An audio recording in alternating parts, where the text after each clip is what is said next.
Ladies and gentlemen, boys and girls, a very warm welcome to the European Nations Pro Cup, coming to you live from the Kesselhaus in München. And this is part two of two. Yes, something like that. Well, Troy is going to explain to us because this is a very, very special event. This is the Pro Nations Cup, but we've already seen the rookies compete. So this goes all together somehow. Please explain, Troy. How does this work? I don't know how deep I can get into it. Not a math guy, but you know, it's the rookies were earlier on. Their points are accumulated. Their positions are figured out, and then those points are going to come into the pros, and then the pros are going to compete. Those points are going to be accumulated. Their positions are going to be measured out, and we're going to figure out who the Timber Sports Nation is today. Oh, well, that sounds logic to me. We've got, of course, a field reporter live in the Kesselhaus, and that is no one else than this beautiful woman here. Pia, how are you doing? Everything good? I'm doing great, thank you. Welcome back at the European Nations Cup 2021. We've watched the Rookies Championship this afternoon with excitement, and now it's time for the pros. I hope you're as keen and as ready as I am. Wherever you are in the world right now, I can tell you where I am. I am at the Kesselhaus, and if you've watched the Rookies, you already know some facts about it, but I'm gonna tell you anyway, because this location is just the icing on the cake. It's more than 100 years old. It was designed by Theodor Fischer and Otto Ernst Schweitzer. It's 970 square meters big, yes, and 1,300 people usually fit in here. Some things are still in its original condition, like the boiler plant right next to me, and it's been used for a very long time by the Krupp company. Then it was unused for 10 years, and now we are back as an event venue since 2007. So it was built to be a powerhouse, and we're bringing back the energy today because our athletes, they're powerhouses as well. And I can literally feel the electricity in the air here. I think they're ready. They're warmed up. We're ready as well. So I'll give it back to you, and we'll see each other for the first interview. Well, that definitely is an awesome place. And Troy and me have been discussing a lot about the architecture of that place. But we'll be discussing even more the athletes that are competing today. And I think it's time to meet them, right? Yeah, speaking of architecture, these are the guys that are going to build the excitement up for today's competition. We're going to meet those guys right now, starting with Michael Delpine from Italy. You can see his stats right there. Second place at the Italian Championship in 2020. He's ready to go today. All right, next there is Gunther Dahlinger. Gunther Dahlinger from Austria, fourth place at the Austrian Championships in 2019, and definitely ready to go. Big boy. Yeah. Huh? David Bierer from Switzerland. I should mention that we have two athletes from each country representing here. So there are two opportunities for the countries to gain points and do well. Up next, we have Severin Bühler. Bueller. Not a lot of people will get that reference, but third place at the Swiss Championships this year. So also getting ready to go. Coming up next, we should have Andrea Rossi from Italy. I will see him in heat number 3 today.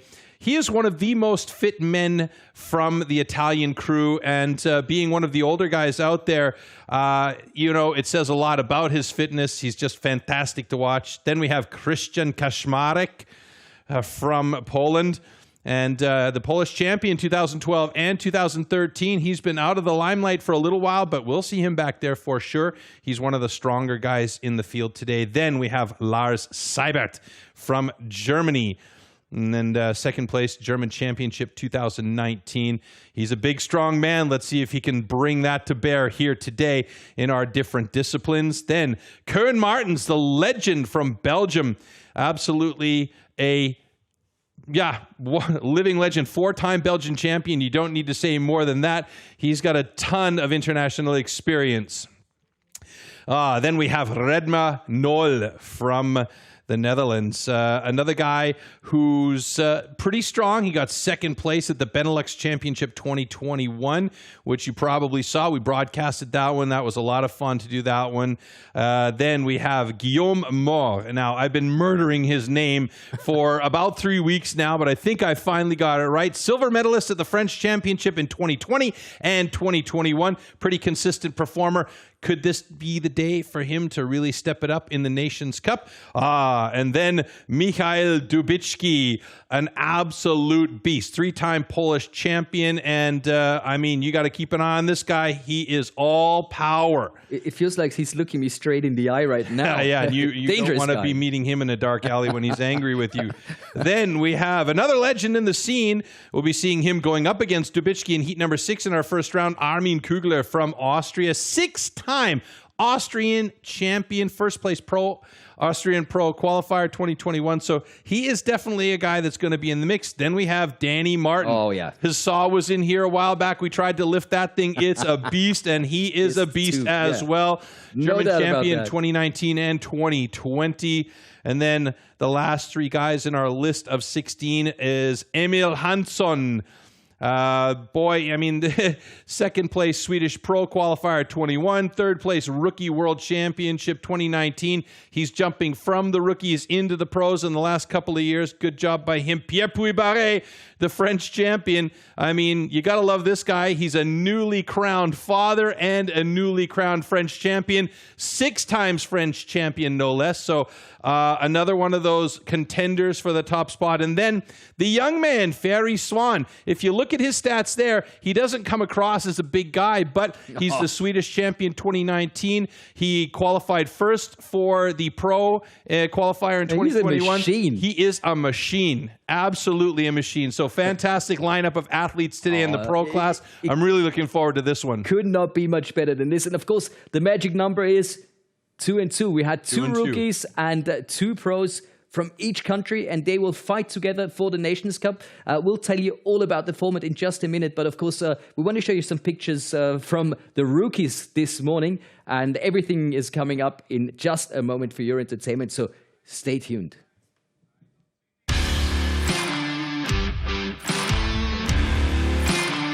The STIHL Timbersports individual competition. In the first round, all athletes compete in 3 disciplines: the underhand chop, the stock saw, and the standing block chop. The times achieved will be converted into points upon completion of each discipline. In round 1, a difference of 1 point applies in each discipline, thus the fastest athlete received 12 points and the slowest only 1 point. Any rule infraction will result in a disqualification, and the athlete will receive 0 points for that discipline. At the end of the first round, the athletes with the lowest scores are eliminated. Only 8 athletes make it to the second round. In this second round, the remaining athletes compete in the single buck and the springboard for increased scores. With 2 points difference between placings, the fastest athlete now receives 16 points and the slowest receives 2. The 2 athletes with the lowest total points are eliminated at the end of round 2. Only the top 6 reach the third round. In the third round, anything is still possible in the hot saw, as an increased score interval of 3 points applies in this final round.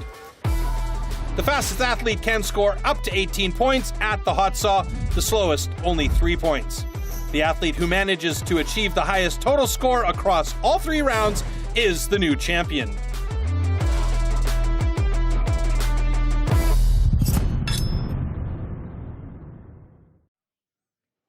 So here we have the results so far. That's what the rookies achieved, and Poland, very impressive up there on the top. Super impressive. Really 2 strong athletes with 2 brothers in the Polish mix there for the rookies, and knowing that they've got Michael Dubicki coming up in the pro level. Yeah, I mean, Poland is in good stead right now, but let's not count out any of these other teams, because as I read you that list earlier on from the athletes, that is a who's who of timber sports in this timber sports family. So things could change drastically, and it really is about gaining as high a position as possible to try and get as many points as possible, because those points are going to be divided by 2. But before we get into that business and all that math, we're going to take a look at some of the rookie highlights from earlier on today. And there were some highlights.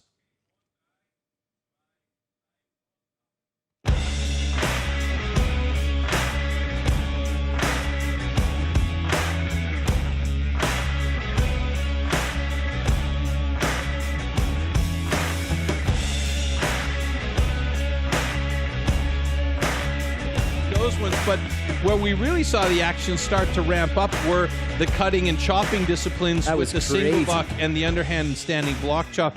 But we did see a lot of action with these rookies. Now, when it got super interesting was the standing block chop, because normally the standing block chop is discipline number 3, and it was discipline number 2 on today's action. And we saw a few personal bests drop there for the rookies. And what was really very nice, he called it a few personal bests. A few personal bests. Boom, boom, boom. Yeah, I mean, these guys were really going for it. There you see, I believe that is...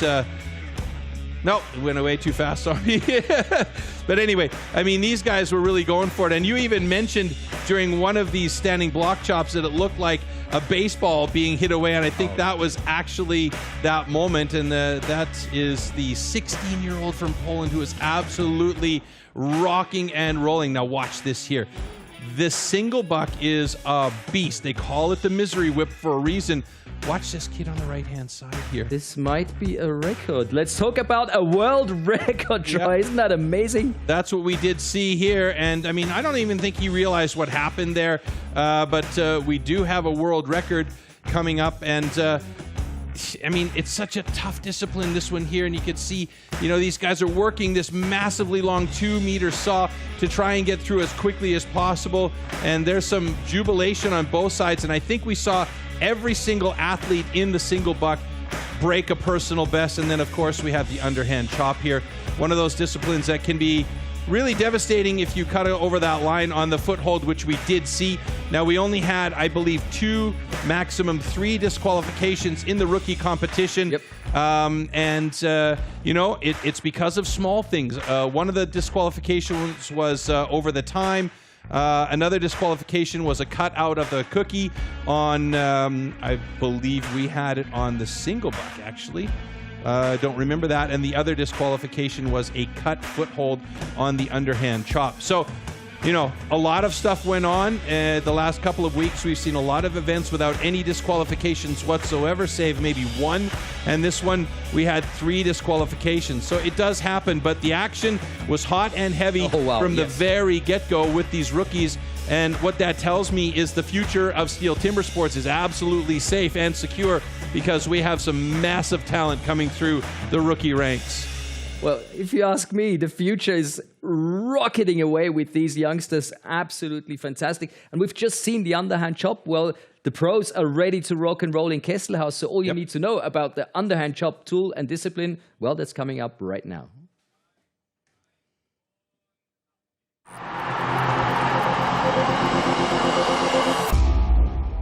The axes used in timber sports definitely can't be bought at your local hardware store.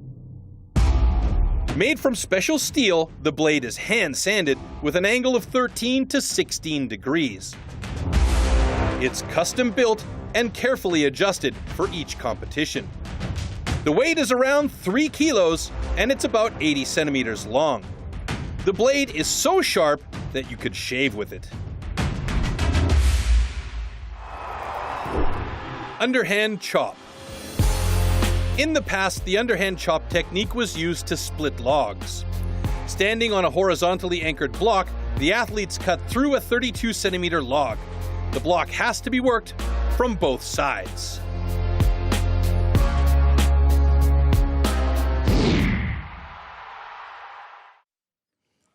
Well, let's take a look at the starting order. In the first heat, we'll see Italy versus Austria. Michael Delpin against Günther Dallinger.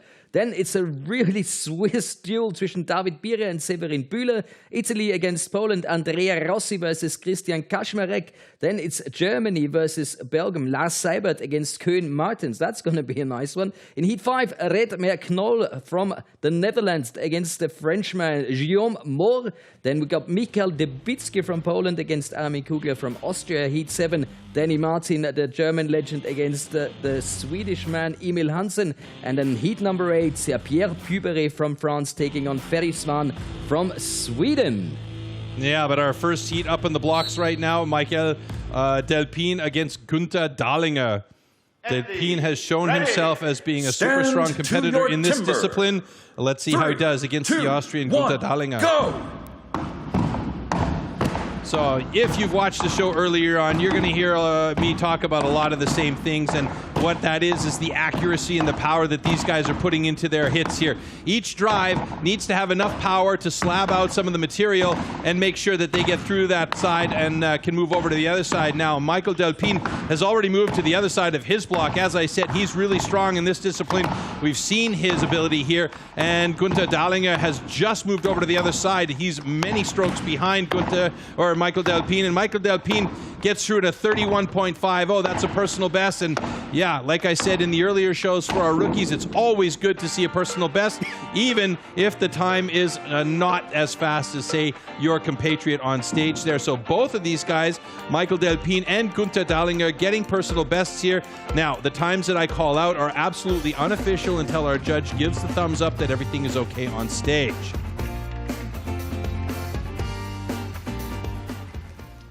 Okay, both cuts are good.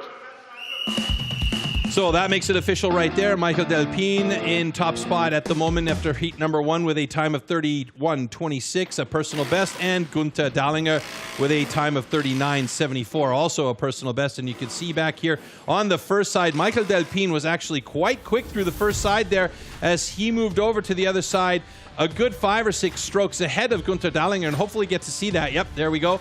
He switched around really quickly and made short work of the backside of his block. Now, at the top of the show, you saw the world record was something ridiculously low, I think around 17, 18 seconds maybe. Can't remember it off the top of my head, but I'll tell you what, these guys are doing a great job, and that just goes to show you that because their times are quite close to each other, that wood is really fairly matched up. So, we're moving on to heat number 2. Between the two Swiss men, David Bierer and Severin Bühler. You can see the personal best between these two guys are a little bit different, 26 to 31. So the advantage, I would say, goes to David Bierer with a quicker personal best time here. But that doesn't always mean he is going to have the fastest time when it comes down to actually getting the adrenaline flowing and really hammering away on that log. So we're going to keep a close eye on these two guys. Now remember, this is the Nations Cup, so it's about trying to get your nation up as high as possible. So pushing each other in this case is going to be a real benefit. 3, 2, 1. Go! Yeah, like Swiss timing between these two guys to start off their first few hits. Really nicely slabbing out there. That's Bierer at the close end, and the far side there is Bühler. Pretty evenly matched up so far. Bierer, the first to move over to the other side. Bühler, 1 stroke behind him as he moves over. And it looks like we're getting pretty close here. Who's going to split that log first as they get slabbing out really nicely? Bühler doing a great job on the second side of his. Oh, my goodness. Very close between the two of them. 32.03 to 32.77.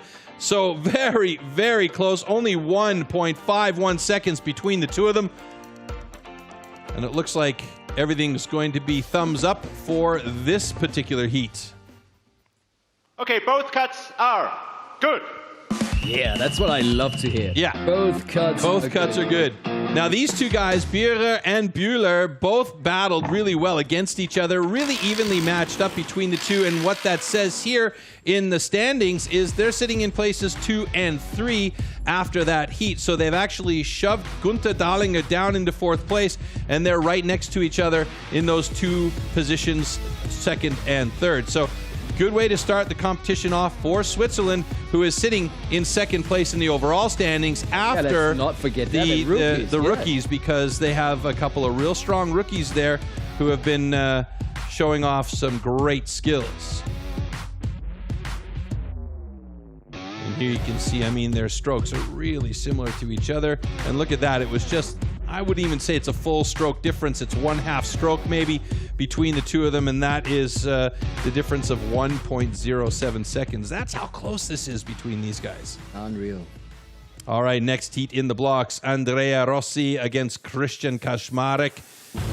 So we've got an Italian going up against a Polish man. Christian Kaczmarek, he's a big boy.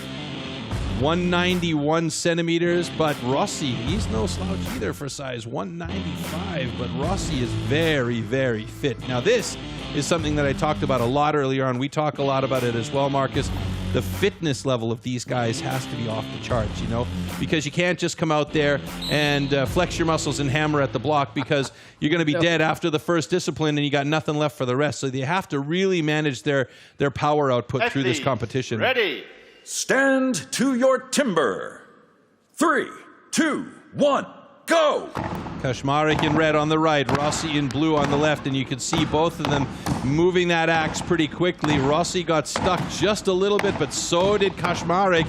Let's see who's going to shift over to the other side. First, it's Rossi, but Kaczmarek is right there with them. Oh, Rossi steps down. That's going to cost him a stroke, probably. Let's see if Rossi can get through there quickly. Kaczmarek is a big, strong body, and he can really throw that axe. And it's Kaczmarek through at 25.11. And Rossi, surprisingly, was well behind by 3-4 strokes with a 29.94. I absolutely thought Rossi was going to get there first, but maybe that step down caused a little bit of, I don't know, anxiety, a miss in his timing. Anything can happen, and it's a lot of headspace going on up there too. So a step off that log can play games with your mind. Okay, both cuts are good. All right, official time now locked in. Andrea Rossi with a 29.79 is moved into second place, just ahead of Michael Delpine and Christian Kaczmarek with the fastest time so far after that heat with a 24.86. Moves to the top of the underhand chop rankings, and we can see here it was a really good battle between these two, and I have a feeling that little step down by Rossi might have been the difference maker, because it seemed to me like, yep, there's the step down. Then he had to reset himself and start swinging in. And yeah, it just seemed like maybe that was where he kind of lost the rhythm that should have been there throughout the entire heat. And Kaczmarek managed to just maintain his flow and cut the block first. And it was a good 3. There's 1, 2, 3, 4. It was good 5 strokes before he got through there. So yeah, 5 strokes behind that final drive was good, but Rossi seems to be okay with it. That's competition. That's the way it goes. All right. Next up from Germany, Lars Seibert going up against Belgium's Koen Martens. Ooh, that's one I'm really looking forward to. Yeah, and I mean, these two guys couldn't be built any more differently. Lars Seibert, he's a big boy. He's got tons of power, really strong. This is a discipline where he's exceptionally good in. Koen Martens, he's a slender guy. You look at him and you think, yeah, maybe timber sports, I don't know, could be a tennis player. But he is power deep down in his bones. Stand it's crazy. to your timber. 3, 2, 1, go! Okay, you can see Koen Martens working that axe quickly. Lars Seibert on the opposite end is going for those big haymaker strokes from way on high. But Koen Martens got his axe caught in. However, he's the first guy to move over to the other side, and he keeps that flow going. So Koen Martens, with a ton of experience, looking very good going up against the powerful Lars Seibert.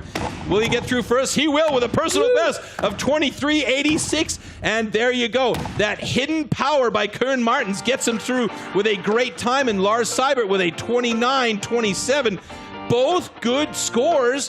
And that puts Lars Seibert in third place, and Koen Martens takes over the top of the underhand chop. And we've already seen a lot of shifting in the rankings here in this discipline so far, and this is the way this day is going to go. Okay, I just can't see it now. Are good. This is going to be one hell of a night. Unbelievable. And Koen Martens always manages to surprise me. Yeah. He's always good for a surprise. Always good. I mean, there are those guys that have that bulky kind of power. You could see it. You just look at them and you know, oh, that guy's got some strength, you know? And you look at Koen Martens, and like I said, he could be a tennis player. He's slight, he's agile, but he's got a core strength that you just don't really, you underestimate it so much. And he showed us right here why.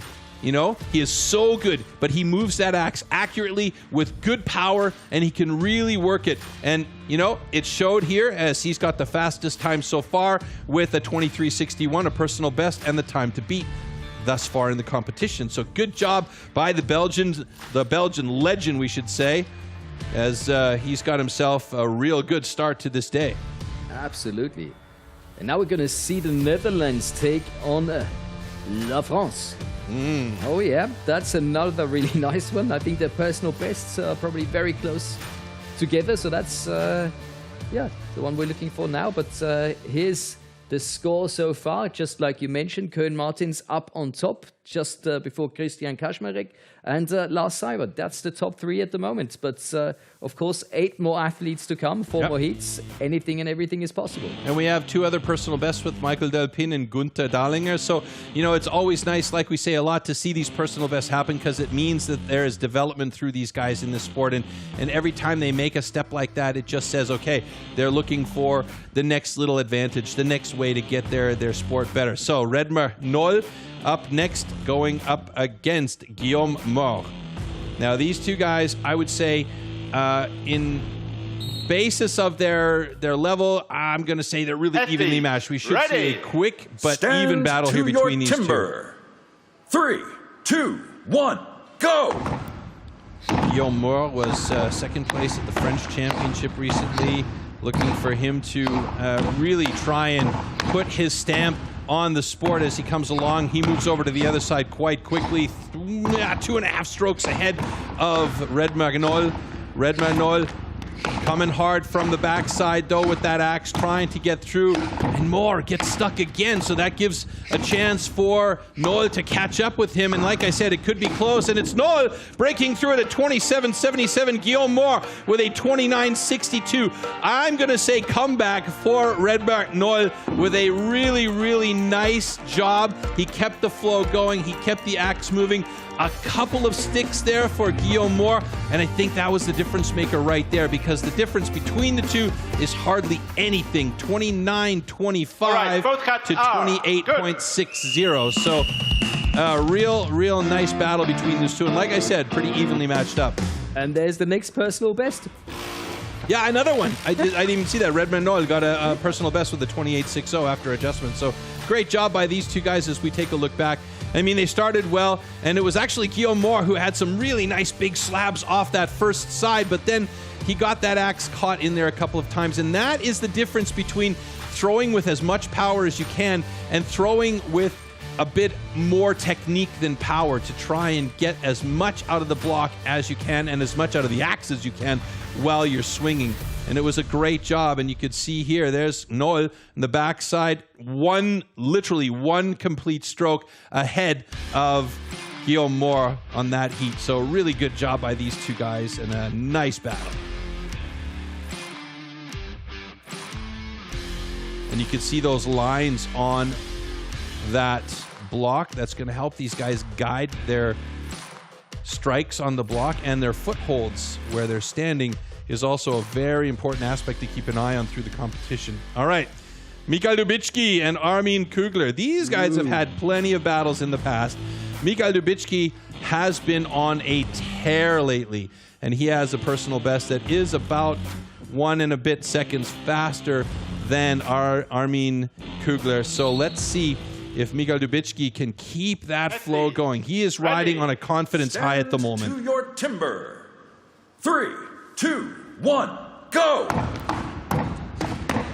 Yeah, Dubicki just going for it on the left-hand side of your screen. Look how fast he's working that axe. Unbelievable. Over to the other side in under 10 seconds. He is rocking and rolling. Armin Kugler has moved over as well, but it looks like it might be Dubicki through it. Oh, my goodness. 14.36 seconds. We have a new personal best for Dubicki, and Kugler finally getting through in 24:20. He's not going to be happy with that. But Dubicki, holy smokes, folks. Did you see how fast that axe was moving, Marcus? I was blinking for a second and I missed it. This is unbelievable. Unbelievable. This is not only personal best, but this is a cracking time, 14.19. A cracking time. Wow. What a great way to put it down. So he's got himself a personal best as well as a seasonal best, and both cuts are good. So it's official. Wow.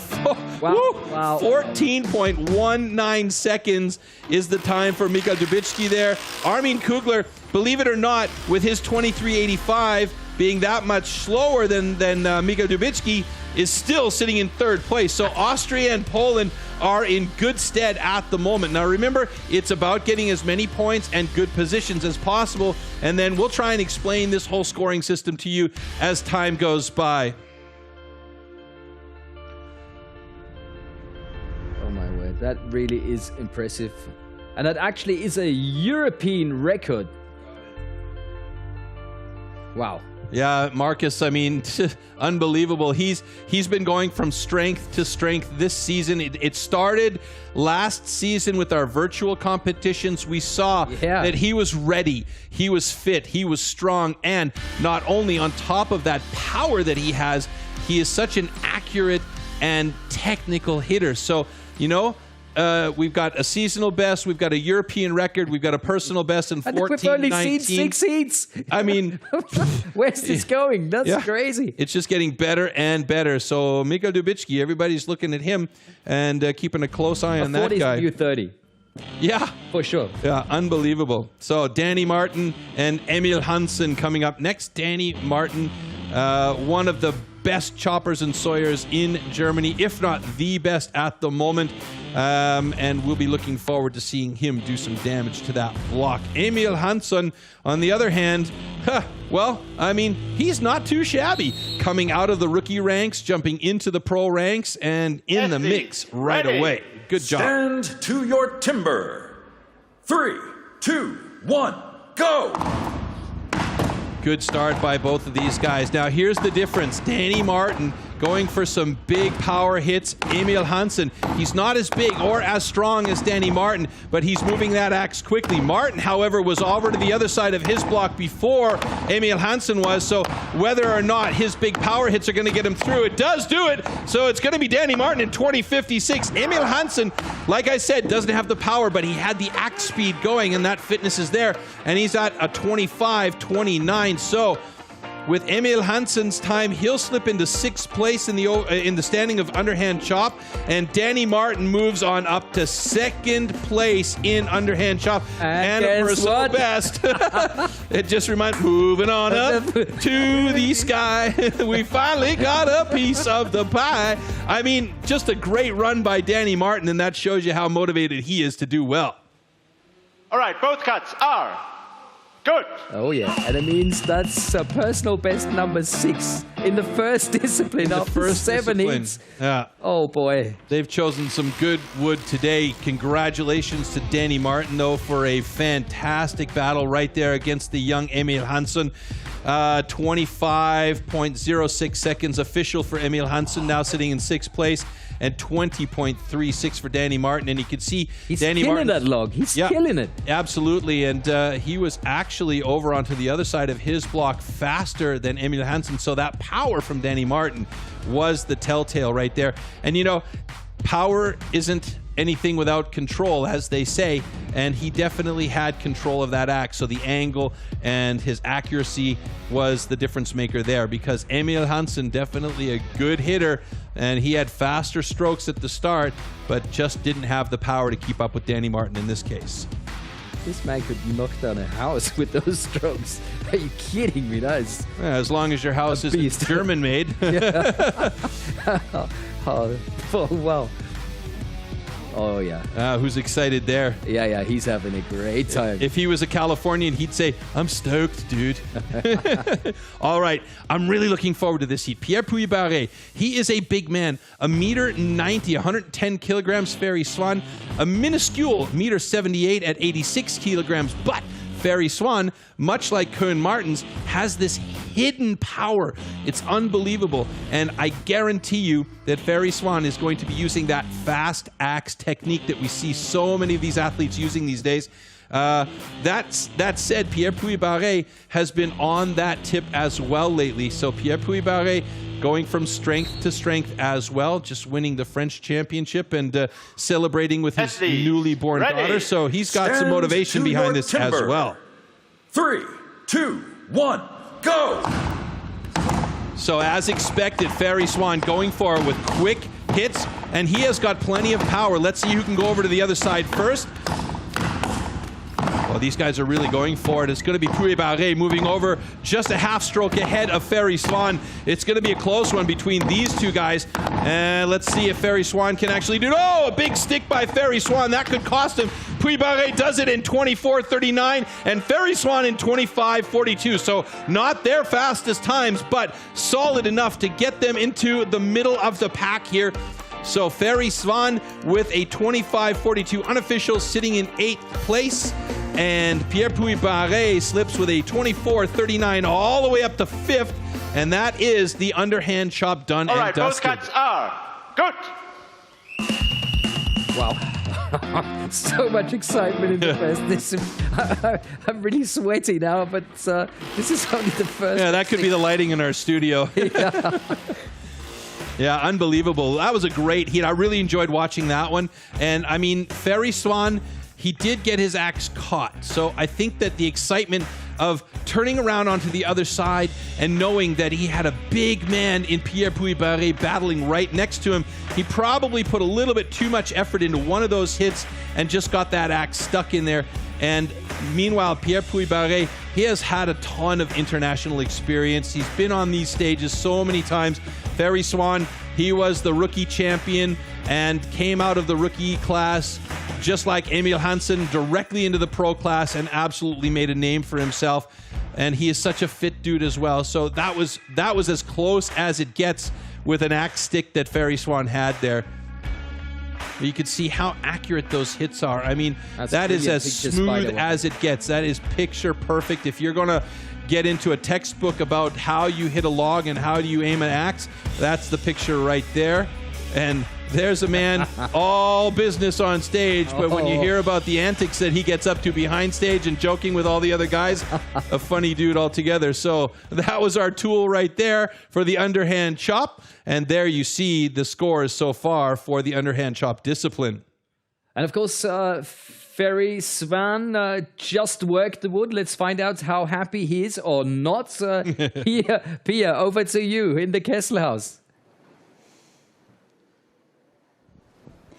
Thank you very much. Yeah, I'm having right next to me Ferry Swan, as you just mentioned. Ferry, you're one of the younger guys here, right? How did you feel going up against Pierre Puy-Barré, who was just 2nd place last weekend at the European Trophy? So he's quite good. How did you feel going up against him? I focus just to do my best. I don't really care who is beside me, but I'm not happy with that cut. I can do better. I'm sure. And which discipline do you like the most? Which is your favorite? Most of them, so. All of them? You don't have a favorite one? No, not really now. Not anymore. Okay, and how do you prepare for the next one, for stock saw? Just focus and get the chainsaw pants on and focus. I'm sure you can do it. So I wish you luck. Thank you for the interview. Thank you. And I'll hand it back to you to the studio. Well, it looks like Ferry is not that happy, is he? Especially as he's not fighting for himself, but for his nation, for Sweden. Let's take a look at what the nation ranking looks like now, because, of course, like you mentioned before, Troy, we've already had the points from the rookies, and this is the first discipline of the pros that goes with that ranking, and no change up on the top. No, Poland's but still look what's leading. happened to Switzerland. Oh, They've yeah, dropped down to 2 and 5th place, 3. and Germany has moved up a couple of spots into 2nd, with France and Belgium back. This is how fast it can go. So that's how quickly these changes can happen. That's why it's so exciting and so interesting. So I mean, you know, just a small thing that happens on the stage, like we saw earlier on, And boom. change of nation. Off we go to the next discipline, stock saw. All you need to know about this discipline, take a look at this.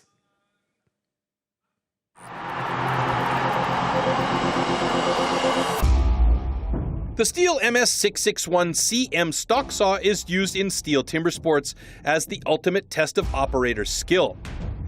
Designed for the toughest jobs in forestry, it produces approximately 7.3 horsepower, has a displacement of 91.1 cc, and weighs 7.4 kilograms. To ensure evenly and fairly matched saws, professional STIHL technicians prepare and test the saws before each competition. Stock saw. After the starting shot, the contestants have to cut 2 wooden discs, so-called cookies, within a 10-centimeter mark, one downward and one upward. The attempt is only valid when both discs have been cut off completely and within the marks.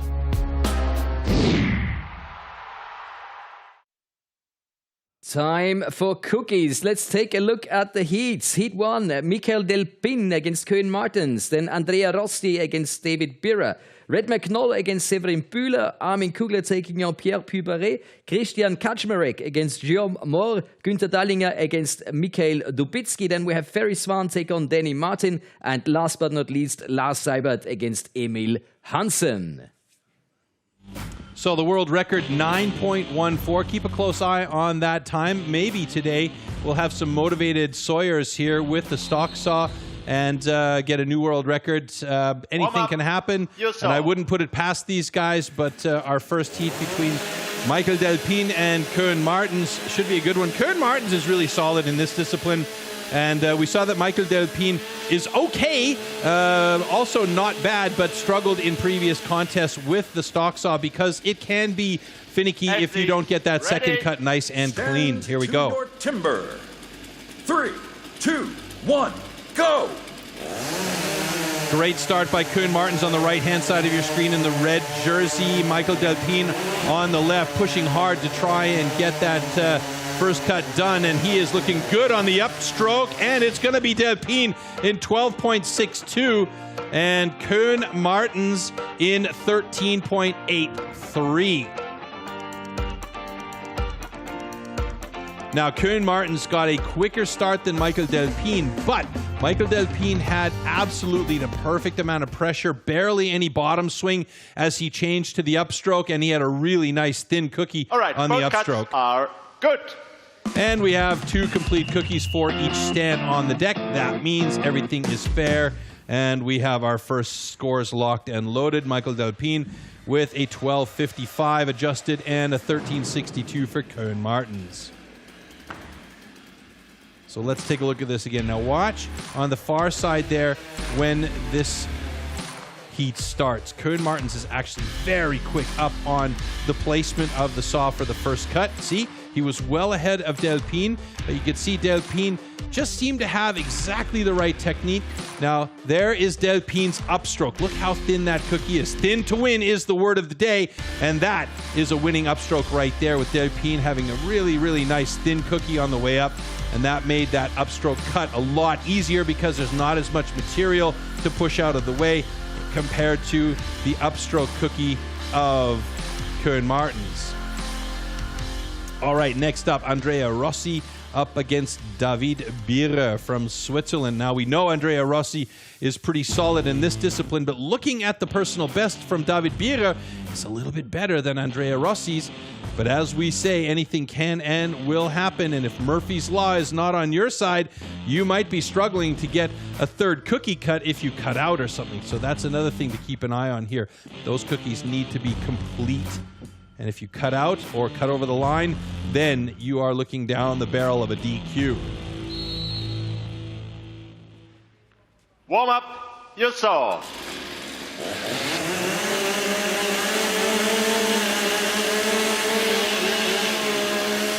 So saws are running. They'll be placed in the specially designed pads to keep them from hopping away from the athletes. And then it will be about placing the hands correctly on the log and waiting for the go. Here we go. Stand to your timber. 3, 2, 1, go! Oh, really nice even start for both of these guys, Rossi and Bira. Two different styles of cutting. Rossi angling that saw heavily. Bira on the upstroke, similar style to Rossi. And it's going to be Rossi with a 1243 and Bira with a 1387. And we got thumbs up for the cookies on Rossi's side.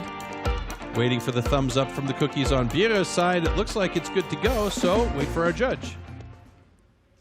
Okay, both cuts are good. There you go. Times are now locked in as official. Andrea Rossi with a 1243 moves to the top of the ranking, just ahead of Michael Delpine. So that's two Italians ahead so far in stock saw. Koen Martin sitting in third, and unfortunately for the Swiss man David Bierer, he is sitting down there in fourth place. But there's still lots of action to come in round one. We have the stock saw remaining plus standing block chop before we get rid of a few athletes and move on to round two. And looking at these cuts here, it was, yeah, pretty evenly matched up. Good battle between the two. No surprises.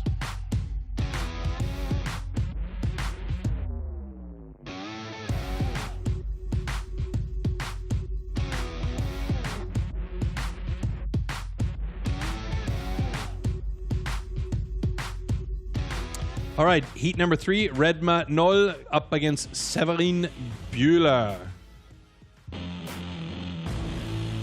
Two guys that are completely different in their stature, but again, power and height and all of these things don't really play much of a role in stock saw. It's about your technique with the saw. Too much pressure, that chain stalls, and then you're in a bit of trouble. Warm up. Too little pressure, and you're not cutting quickly.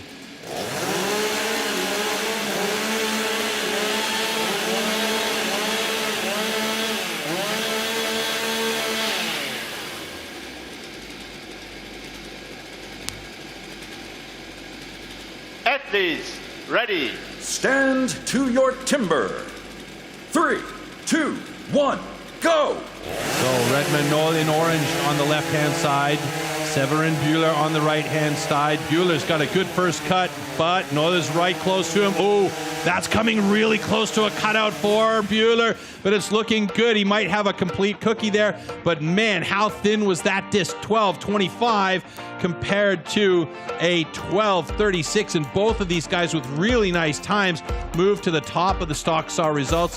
Severin Bühler right on top.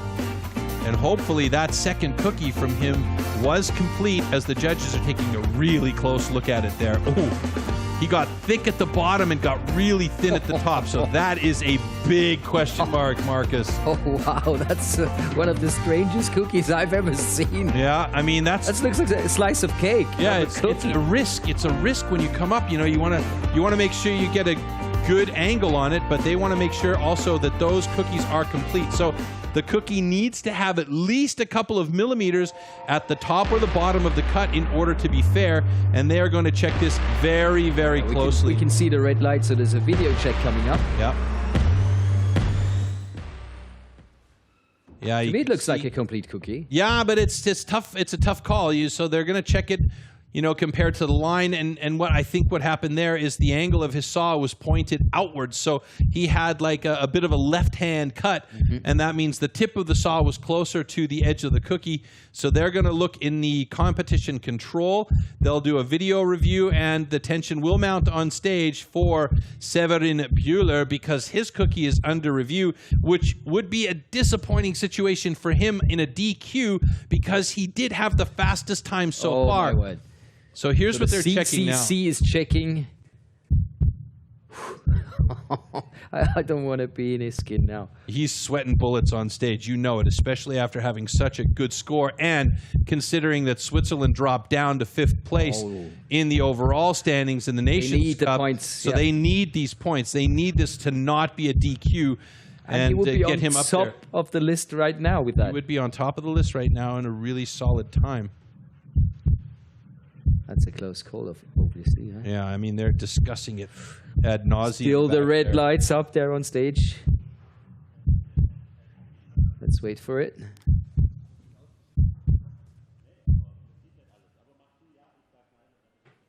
Is that your heartbeat that I'm hearing? Or All right, no discussion, but both cuts are good. Woo!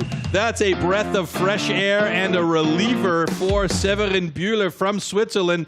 As we'll take a look back here, and maybe we can actually, because that camera angle right there would be absolutely perfect to see that cut.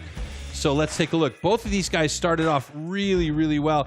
And that's a nice first cut for Severin Bühler. Nice and thin, but it was the upcut that was the big sell here. He got really close to the edge with the tip of his saw, but the motor part of his saw was deeper into the log. And that was the thing. You could see it right there as where that angle comes from.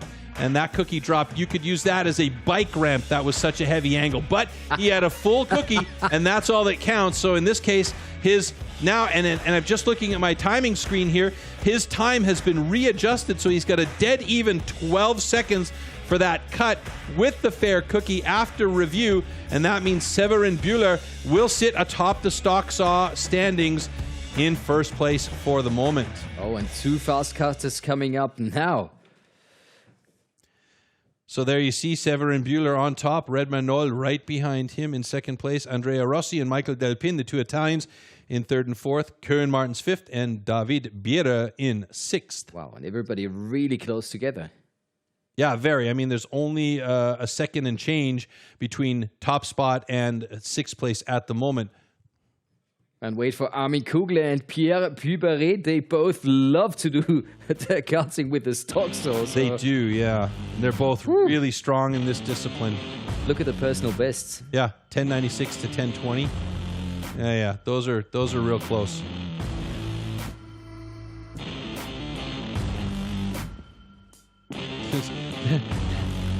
They're side-by-side pictures, you know. Makes me think of a line from a movie. Why so serious? You know? But it's just fantastic. These huge guys standing there, growling at the camera. Two of the nicest dudes you can ever meet when you're standing with them in the backstage area.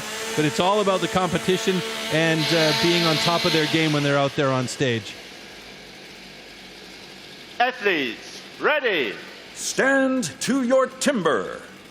3, 2, 1, go! Ooh, slow start by Kugler. Pierre Puybarret, however, he was quick to get there. He's got that first cookie down, and he has adjusted quickly to getting that upstroke. Puybarret well in the lead for this one. He's got it in 12:15. Armin Kugler, I don't know what happened at the start of his cut.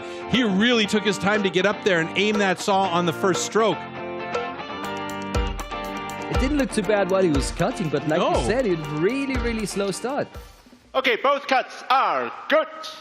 All right, so maybe there's some strategy in Armin Kugler's cut procedure here. I don't know, but at the moment, he's in sixth place, pushing Koen Martens and David Bierre down. Pierre Puybarret, however, with the fastest cut so far, moves into the top of the stock saw rankings with an 11.92. And you can see all these practice moves, all of that, getting the saw up there and really being in position right on point made the difference here. I don't know. Normally, Armin Kugler is a lot faster on that initial cut, and the upstroke changeover for Puybarret was so good. Yeah, don't know. I mean, Armin Kugler's cuts were nice and steady and fast as usual, like you said, Marcus, but his start was just really slow. Maybe he got surprised by the go. Maybe they need to go back to the starter pistol, and that's going to get in there a little bit faster. Who knows? Scare him into starting that saw. Maybe we're standing next to really loud chainsaws. Could be, yeah. So we can see Kugler in third position still, then Koen Martens in silver medal position at the moment. And of course in the lead, Pierre Puybarret, and that is the man we want to talk to right now. And hopefully Pierre is standing next to Pierre at this very moment. Let's go to the Kesselhaus.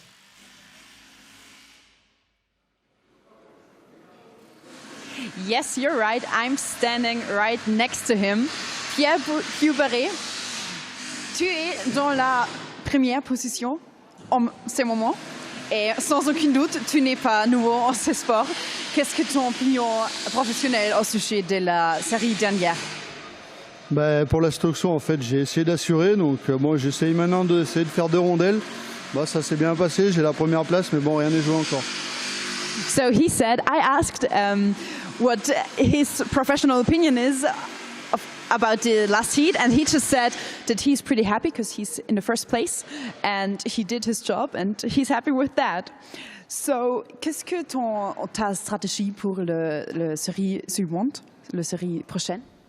Il n'y a pas trop de stratégie, on va essayer de faire au mieux, faire un bon standing et puis garder ma position. Merci pour votre temps. Et merci. So I asked what's his plan for the next heat, and he just said he doesn't have a plan. He just keeps giving his best, and he will do, I'm sure. So back to the studio. That's so typical Pierre Puyberret, isn't it? I love Man it. of many words, huh? As my mom always says. And there's a next French athlete coming up in heat number 5. That's going to be another very fine one. Yeah, Christian Kaczmarek against Guillaume Moore. Again, you know, two guys in stature that are completely opposite to each other, but like we always say with this one, it's not about your power, it's about your technique. And because the saw does 90% of the work here, it's about really aiming, targeting, and applying the right amount of pressure and not overdoing your moves too much. But you're going to see different types of techniques as well. And you see some guys have the saw motor even with the blade itself as they push the whole unit down through the block. Other guys you're going to see, they'll place the saw motor high and they'll just angle the saw blade down through and back up. So different techniques have different effects. 3, 2, 1, go! So here we have two very similar styles that it's pushing the whole motor and blade attachment all the way down through. And Guillaume Moore, who's looking very good at the moment, probably has this one locked down at 12:37. And Christian Kaczmarek in 13:37, 1 full second behind. Solid competition there. Guillaume Moore moves into 4th place in stock saw results with that 12:37. Excuse me, they've just adjusted his time to 12:04, so he jumps up to 3rd position. That's very good news for the French team. Are good. Christian Kaczmarek with a 13:27 after adjustment is down in 7th place at the moment. It'll be interesting to see after the stock saw how this affects the overall rankings in the Nations Cup. That's going to be a fun one to look at because there could be some shifting again. Poland looking really strong, but France is coming on strong here in stock saw and so far have positions 1 and 3 locked in with some good times. So now we have 3 more heats to go with some pretty good sawyers in there, including Michael Dubicki, Danny Martin, who is a master with motor saws, as well as Ferry Svan. And there you see a really nice thin cookie. That was a good one right there. All right, heat number 6 coming up with Gunther Dahlinger and Michael Dubicki. And as we mentioned earlier, Marcus, Michael Dubicki is going from strength to strength. He is absolutely running on, I don't know, confidence. What's another word we could use for that? He is just feeling the love. Fire. He's got love. Yeah, maybe the love is what powers him. Maybe, who knows? But he is just doing everything right at the moment. Warm up your saw.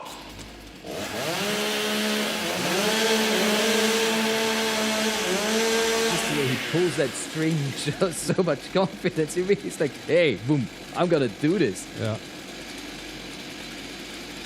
Athletes, ready? Stand to your timber.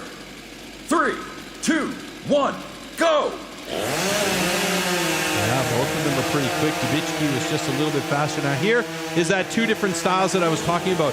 Dubicki started off with an even cut on the way down, but he's angling using the fulcrum of the saw on the upcut with a good time of 13:71. Gunther Dahlinger is used a similar style to Dubicki on the upcut, but he did the same thing for the downcut. So he had the saw up high, and he was using the blade and fulcrum for the saw on the way down and up.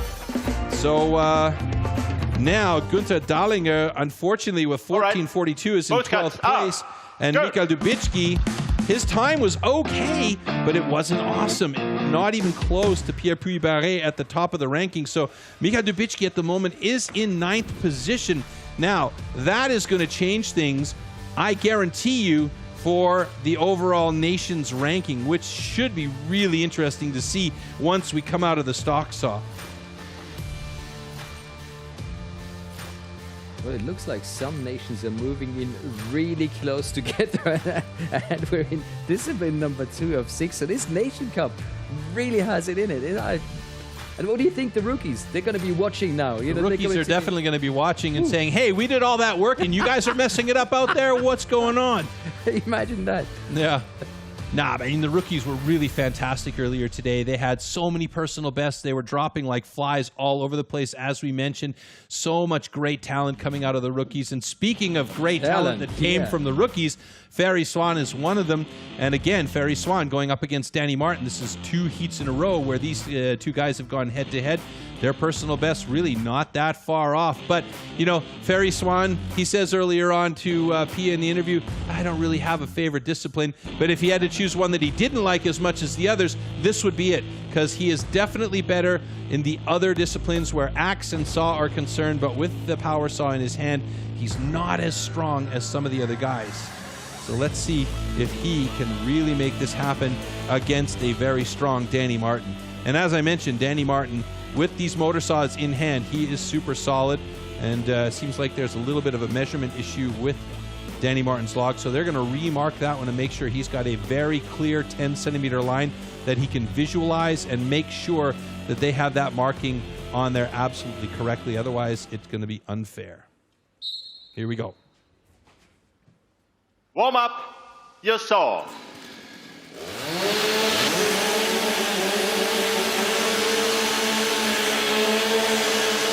It's also interesting to watch the body language of these guys. You know, the guys that are feeling confident, like you mentioned earlier, he starts the saw a certain way. He stands a certain way. Ready? Ferry Swan has that confidence at the moment. 3, 2, 1, go! Oh, very nice start from both of them, Ferry Swan and Danny Martin, right on top of each other with that first cut. Barely any bottom swing there by Danny Martin. Ferry Swan coming up, and it's going to be close. Oh! Danny Martin, 12:45. Ferry Swan, 12:70. How close was that? And these 2 guys are right in the middle of the pack behind each other. Danny Martin in 6 and Ferry Swan in 8.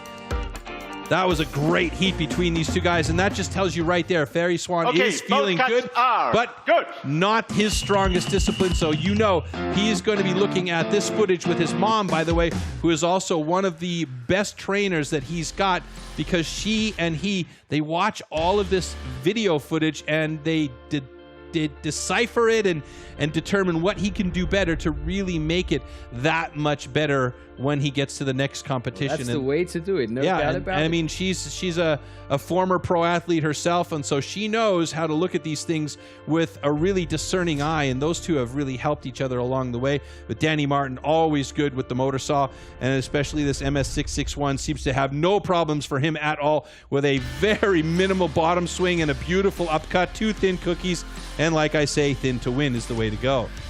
But it wasn't that far off between these 2 guys. A real close battle and a fun one to watch. And only one more heat's coming up, and the French guys up on top on position 1 and 3, and that would mean for the nation count, they're going to be moving up and giving the Polish guys a hard time soon. Well, Severin Bühler also in 2nd place in this discipline, so that could help Switzerland come back up from 5th place. Meanwhile, though, we've got Lars Seibert and Emil Hansen getting ready for their stock saw heat number 8. And remember, 9:14 is the world record, so we're not real getting really close to that. So, you know, you got to have absolutely perfect conditions for those world records to drop.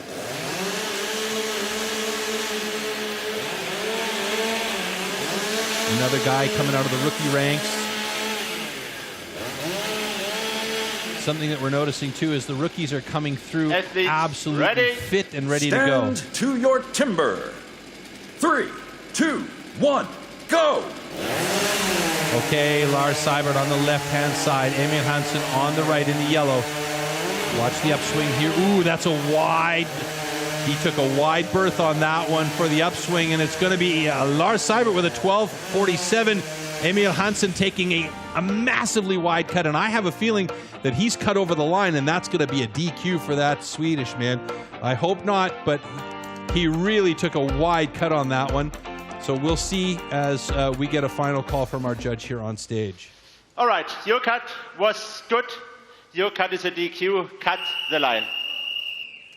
That is disappointing for Emil Hansen and also for Team Sweden. Yep. Because, I mean, you saw it. He came down and his upswing went way over to the right and he just went over the line. He had a massively thick cookie for that second cut. So that is too bad for Emil Hansen. But Lars Seibert had a good time of 12:38. That puts him in 6th position. So between him and Danny Martin, they should still stay within the top 5. Severin Büller's time of 12 seconds and being second in the stock saw should help Switzerland come up a couple of positions, maybe into position 4 or even 3. I do believe that Poland will drop down into position 2, and I think that France is going to move up onto the top of the ranking. But we'll see when we do finally take a look at the nations ranking. I'm only guessing at this point, but I'm just looking at my list here. And that was a massive cookie. Yeah, that was a massive second cookie for Emil Hansen, which is really too bad. You can see that second cookie from Lars Seibert. More or less perfectly even, those two cookies, and good job. So Danny Martin, nice job for him so far, sitting on top just behind or just ahead of Puy-Barré. Yeah, just because he's just a fraction faster, but both guys with 20 points, which is impressive. Michael Dubitsky with 13 points in position 3, and then it's Red McNoll and, of course, Jorim Moore. But the overall standing in the nations rating, that's going to be the big one to watch because, of course, all 4 athletes are going to be counted together, the 2 rookies and the 2 pros. And like you predicted, France has improved, and so has Germany, but Poland still up on top. Wow. Yeah, I'm coughing up a lung over here. Yeah, Poland holds on top, and France and Germany in good position, and Switzerland did move up a spot from 5th. Yeah, so let's find out what Lars Seibert has to say. Pia and Lars, over to you guys. Thank you, Troy. Yeah, we're back. Thank you, Marcus. Sorry. We're back with another interview with Lars Seibert by my side. Du vertrittst jetzt nicht nur dich, du vertrittst Deutschland. Wie fühlt sich das an, wenn du da oben stehst? Also, macht das irgendwas mit dir? Ja, auf jeden Fall. Also es ist immer eine Ehre, für sein Land in der Sportart anzutreten. Und das ist eine Riesensache. Wir sind froh, dass dieser erste Nations Cup hier quasi ins Leben gerufen wurde. Und klar, wir sind alle als Team froh, hier zu sein. Natürlich jeder im Einzelnen muss seine volle Leistung geben. Ist ja ein neues Prinzip. Wir werden als Team gewertet, also muss jeder alles geben. Es ist Team Spirit, es ist super. Es ist wie immer eine super Veranstaltung. Wir sind alle glücklich, hier zu sein. So I asked if it's what it is doing with him representing his country and not only himself, and he answered it's an honor for him, and of course he has to give everything. All the people from Germany, no, all the athletes representing Germany give everything, but they're competing as a team, and that's what it makes so nice, and they're very happy that this competition is happening right now. So my second question, meine zweite Frage, sorry. Meine zweite Frage ist, hast du irgendwelche persönlichen Ziele für heute? Also hast du irgendwelche Goals dir gesetzt? Ja, auf jeden Fall. Ziel ist immer, einen Treppchenplatz zu erreichen. Ja. Das ist natürlich schwer. Wir haben ein gutes Starterfeld. Es sind alle Nationen, die heute hier sind, gut. Aber trotzdem, wir sind guter Dinge. Ich bin zwar ein bisschen bei der ersten Disziplin ein bisschen schwer reingekommen. Stockstow war okay. Jetzt kommen eigentlich meine Paradedisziplinen. Deswegen bin ich ganz guter Dinge. Und ja, dann schauen wir mal, wie es ausgeht. Aber wird schon gut werden. Ich wünsche dir alles Glück. Ich drücke dir die Daumen und danke für deine Zeit. Danke fürs Interview. So I asked if he has some personal goals for the upcoming competition for himself, and he said yes, to give everything all the time. And he's a bit sad about his first performance in the first heat, but he's very happy for the next discipline because that's his favorite, and we're keen to watch him. And at this point, I'm going to hand it back to you, to Troy and Marcus. Well, thank you very much. These guys, they look so big and mean on the pictures. And then you hear them talking in the interview, and they're such nice guys. That's beautiful stuff. And of course, Troy, I want to see you analyze the top 2, Pierre Puy-Barré and Severin Bühler, in a head-to-head, because that was very, very close. 11.92 for Puy-Barré, 12.0 for Bühler. Well, we need to take a closer look at that. Yeah, I mean, the difference was 0.08 seconds, and you could see it was Severin Bühler who was actually quicker to get that saw up into position, but Puy-Barré had a slightly better upstroke and a cleaner last cut, but that was so close together. I mean, you need those high-speed cameras in order to really see who drops that cookie first, and that was I mean, that side-by-side, you could see, you know, it doesn't mean being the quickest on top of the log is automatically going to make you win this thing. And again, that technique comes into play. And Puy-Barré definitely has exactly the right amount of pressure. Barely any bottom swing as he came back up. But those two guys are really, really evenly matched up. So it was a nice one to see between those two, absolutely. Yeah, really enjoyed that. No doubt about that. The next discipline, of course, is a standing block chop. And all you need and want to know about the standing block chop, well, you better watch this closely. Standing block chop. At the standing block chop, the felling of a tree with an axe is simulated. A vertically positioned wooden block with a diameter of 30 centimeters has to be cut through both sides. A powerful and precise swing with the axe is the premise of a good result.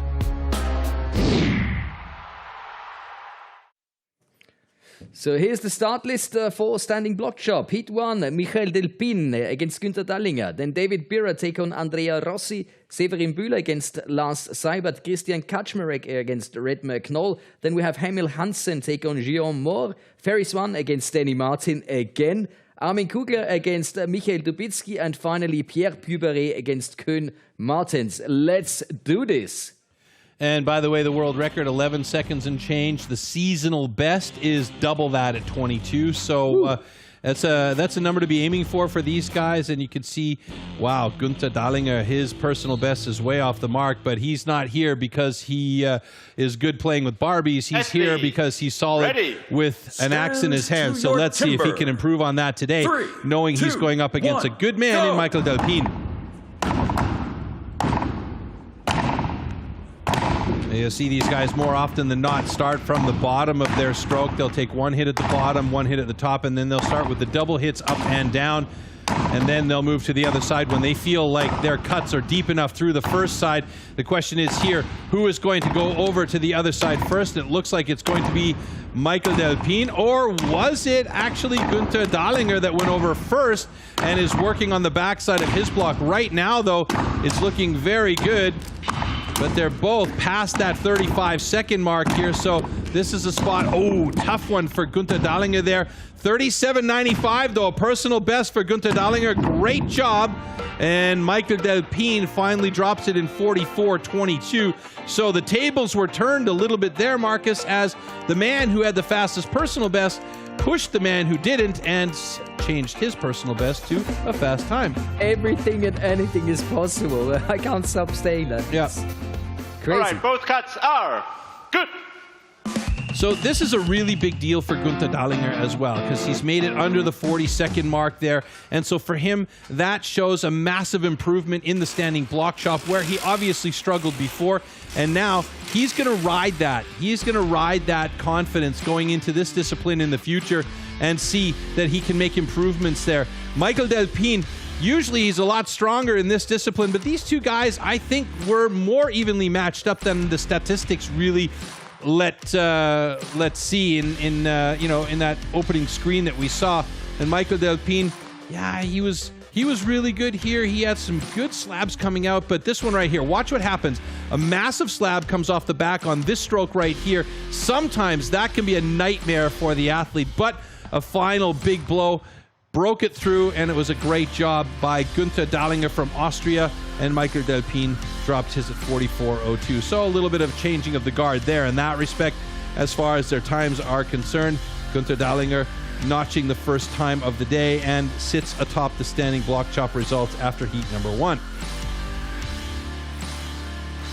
See, there's that slab that came off, and those things can sometimes really cause problems. All right. Heat number 2, David Birra going up against the Italian Andrea Rossi. Now, David Birra, he had a pretty rough stock saw. He's going to want to get back up into the ranking with a solid performance here. His stock saw, he was in 14th place.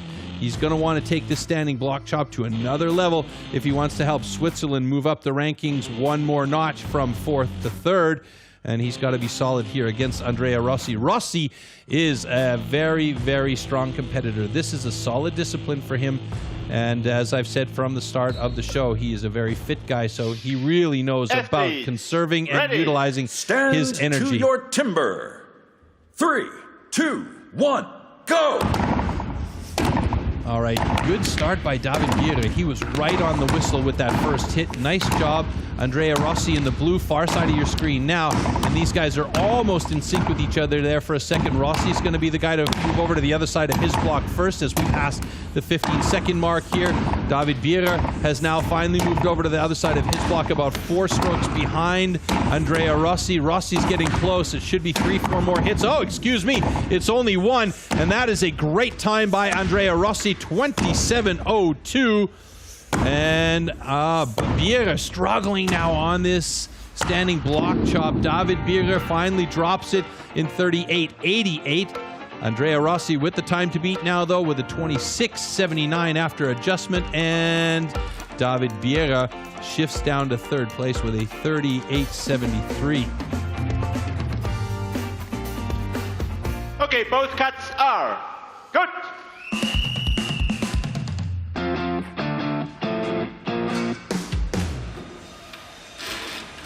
So far, only one personal best, and that is Gunther Dahlinger with his 38:48. Great job by him to actually come way, way ahead of his previous personal best of 45 and change. I think it might have even been more. And there you can see Andrea Rossi. Just the technique, the skills, it just all comes together for these disciplines, for these guys with so much experience. And, of course, you know, the fitness level. When you're hammering away on these blocks, you want to make sure you use the technique as much as possible. Otherwise, you start to get lazy with your body, and you start to really just use the upper body for these hits. And here's that final blow that puts that block down. Great job by Andrea Rossi, and still showing that he is a viable competitor in STIHL Timbersports as one of the older statesmen in this sport.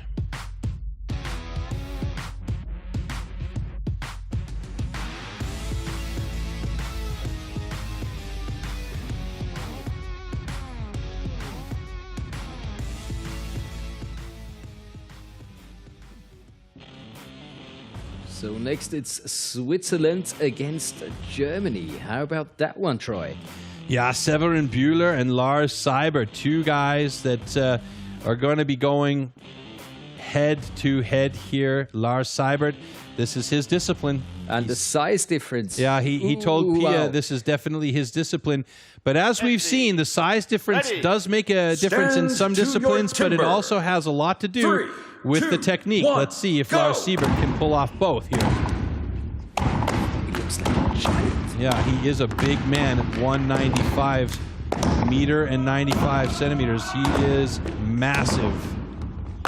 Moving over to the other side, and it's looking good for Lars Seibert as he is really making short work of that block, slabbing out really nicely. It shouldn't be long before he gets through. He might even get through in fastest time, although it's coming close there. Does it? 26:78. Lars Seibert just by 0.01 seconds atop the standing block chop results. And unbelievable, Severin Bühler with a 31:78 slips into 3rd place, 5 seconds off pace. What a great job by Lars Seibert. Okay, both cuts are good. And there's the adjusted time for Lars at 26:56, so he is now 0.23 seconds ahead of Andrea Rossi and atop the standing block chop results here. And let's look back at the power he can put in there. Now watch the technique that he uses here, pushing off that back leg, rotating his hips and his upper body to use that core strength to really slab out some massive chunks, bringing that axe well back to make sure that he's got a full swing, but also at the same time, Marcus, controlling each one of those blows so that he's got the right angle on the axe and he doesn't get that thing stuck in the block. I love those pictures. That's brilliant. That's a great angle right there, too, especially for those drives that Severin Bühler is making. And, I mean, you can see Severin Bühler, he's really not that far behind. You know, he's got the power, he's got the technique, but there's a couple of times where that axe got stuck in there, and having to wrench that thing out takes a lot of effort and a lot of time and a lot of energy. Are we going to get to see the baseball swing here on this final couple of hits? I hope so. That's the one I'm waiting for. Too bad. I love that last one. That last swing, where that block just goes flying off the top. All right, Christian Kaczmarek going up against Redmar Knoll. So two big guys, both of them heavy hitters, both of them big boys. So when you're taller, you can step back from the log a little bit more. You can take a wider stance with your legs, means that you can push off that back leg and really utilize that swing through your hips to put in more power to the axe head coming towards that block. But again, it's that control of the angle, control of the power, and keeping a steady flow of hits going. Here we go. 1, go! You can see Kaczmarek on the backside just hammering away with everything he's got. There's Redmar Knoll. Knoll over, with an overhead view, looking really nice. Some super accurate hits there as Knoll moves over to the other side just behind Kaczmarek. This could be a close one between a couple of big boys who are not holding anything back, as they know the Nations Cup is at stake here, and both of them want to have a say in who's going to get there. And in this case, it's going to be Redmar Knoll with a 28-24. That's a pretty solid score for him. Christian Kaczmarek with a 33-73.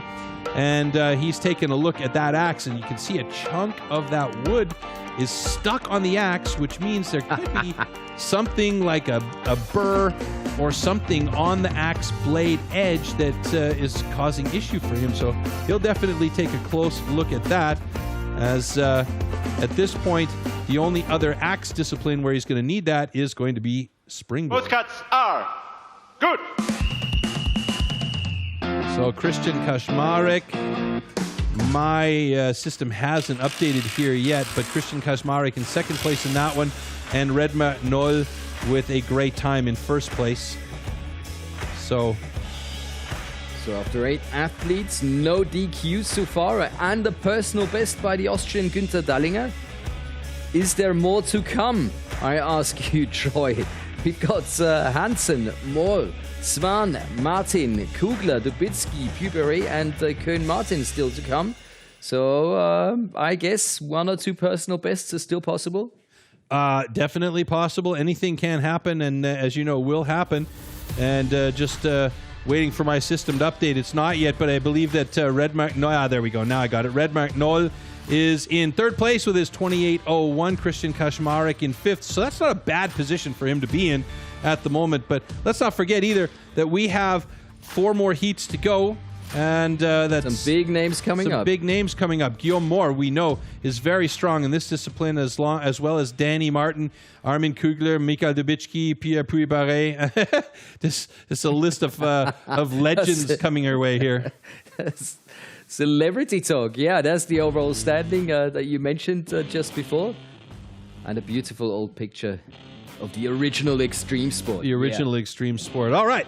Emil Hansen going up against Guillaume Moore. Pretty evenly matched heat here. I'm going to give the advantage to Guillaume Moore just because of experience. Emil Hansen still cutting his teeth, so to say, coming out of the rookie rankings, but he has definitely made a name for himself as one of the future stars from Sweden. But we've seen Guillaume Moore already 2 times this season with some great standing block chop times. 3, 2, 1, go! Oh, but he gets a big stick right off the bat, and Emil Hansen going for those quick hits, but Guillaume Moore now slapping out nicely here as some big chunks start to fly away from that block. Emil Hansen quick to switch over to the other side, but I believe Guillaume Moore was already over there. Emil Hansen, Guillaume Moore going at it here against each other. Nice big slab there for Guillaume.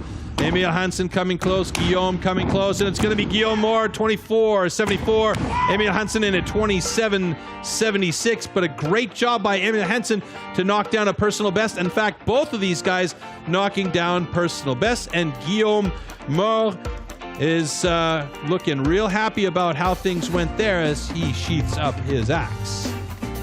Well, he's top of the list now, and like predicted, there's 2 more personal bests. Okay, both cuts are good. Well done, boys. That was a great heat. Yeah, and I love the personal bests that are coming up. Guillaume Moore, top of the list there with a 24.67. Emil Hansen with a really solid 27.65 in 4th place at the moment.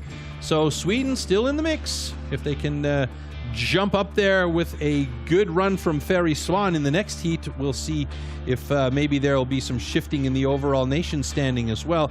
You could see these 2 guys just really going at it. And it was actually Guillaume Moore who was a stroke behind Emil Hansen as they came across to the other side. But it seemed to me like... speed. Yeah, I was just going to say, it seemed to me like Guillaume Moore got faster as the heat went on. He was hitting with good pace at the beginning, and Emil Hansen was hitting with really good pace at the beginning, but it seemed like Emil Hansen got a little bit slower in the latter part of the heat, and Guillaume Moore seemed to get stronger.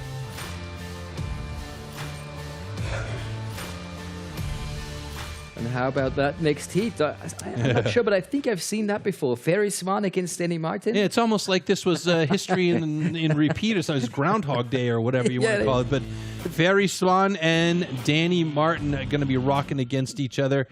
Ferry Swan is strong in this discipline. He's made a lot of strides, in particular on the standing block chop. I can remember one of his earlier events as a rookie and seeing how good he was with the axe, but there was just every once in a while you'd see a little skip or a little hop where it just wouldn't contact right, and he's made mega advances in this discipline to really become one of the elite choppers out there. Danny Martin, of course, you can never count this guy out. Danny Martin's stronger in the other disciplines, but you know he's been working this one in the off-season to be ready for this competition. Here we go. 3, 2, 1, go! So check the difference in speed between these 2 guys. Ferry Swan trying to get as many hits in and as little time as possible. Meanwhile, it's Danny Martin going for those big power strokes. Now, the accuracy of Ferry Swan is really impressive given the speed that he's hitting with.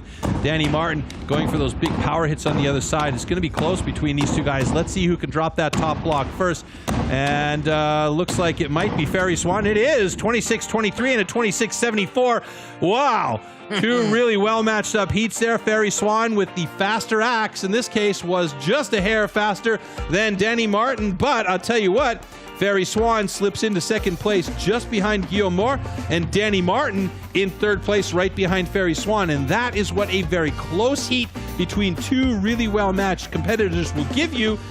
It'll give you a good position at the top of the rankings here, and that means Danny Martin has moved back to the top of the overall rankings, and for Germany, that's a great thing because he and Lars Seibert are in positions 3 and 4 in standing block chop, and they are in positions 1 and 5 in the overall standings. For the nation ranking, that could be vital. Yes, definitely. It's about getting as high a point score as you can possibly get, and you can see there was one little mistake there right by Ferry Swan, but you could see he kept that flow going. And like I mentioned in the heat, the accuracy of his hits at that speed is just incredible. Danny Martin going for those big power strokes way from outside, you know, swinging for the fences, as they say, as he gets to the other side. Oh, and a big skip that I didn't see earlier on. And that's exactly what I was talking about. You know, you get a little bit tired, you get a little bit lazy, the angle of the axe changes a bit, and you get a big skip like that, and you don't get the cut you want to have. And could be that much better of a time for Danny Martin, but you know, that he did come that close to Ferry Swan, it was really only probably that skip that was the difference maker. Well, maybe we can find out. I think Danny is standing right next to Pia, and maybe we can talk about that one swing. I didn't see that either in the competition, but that looked a bit dangerous now in the slow-mo. Yeah.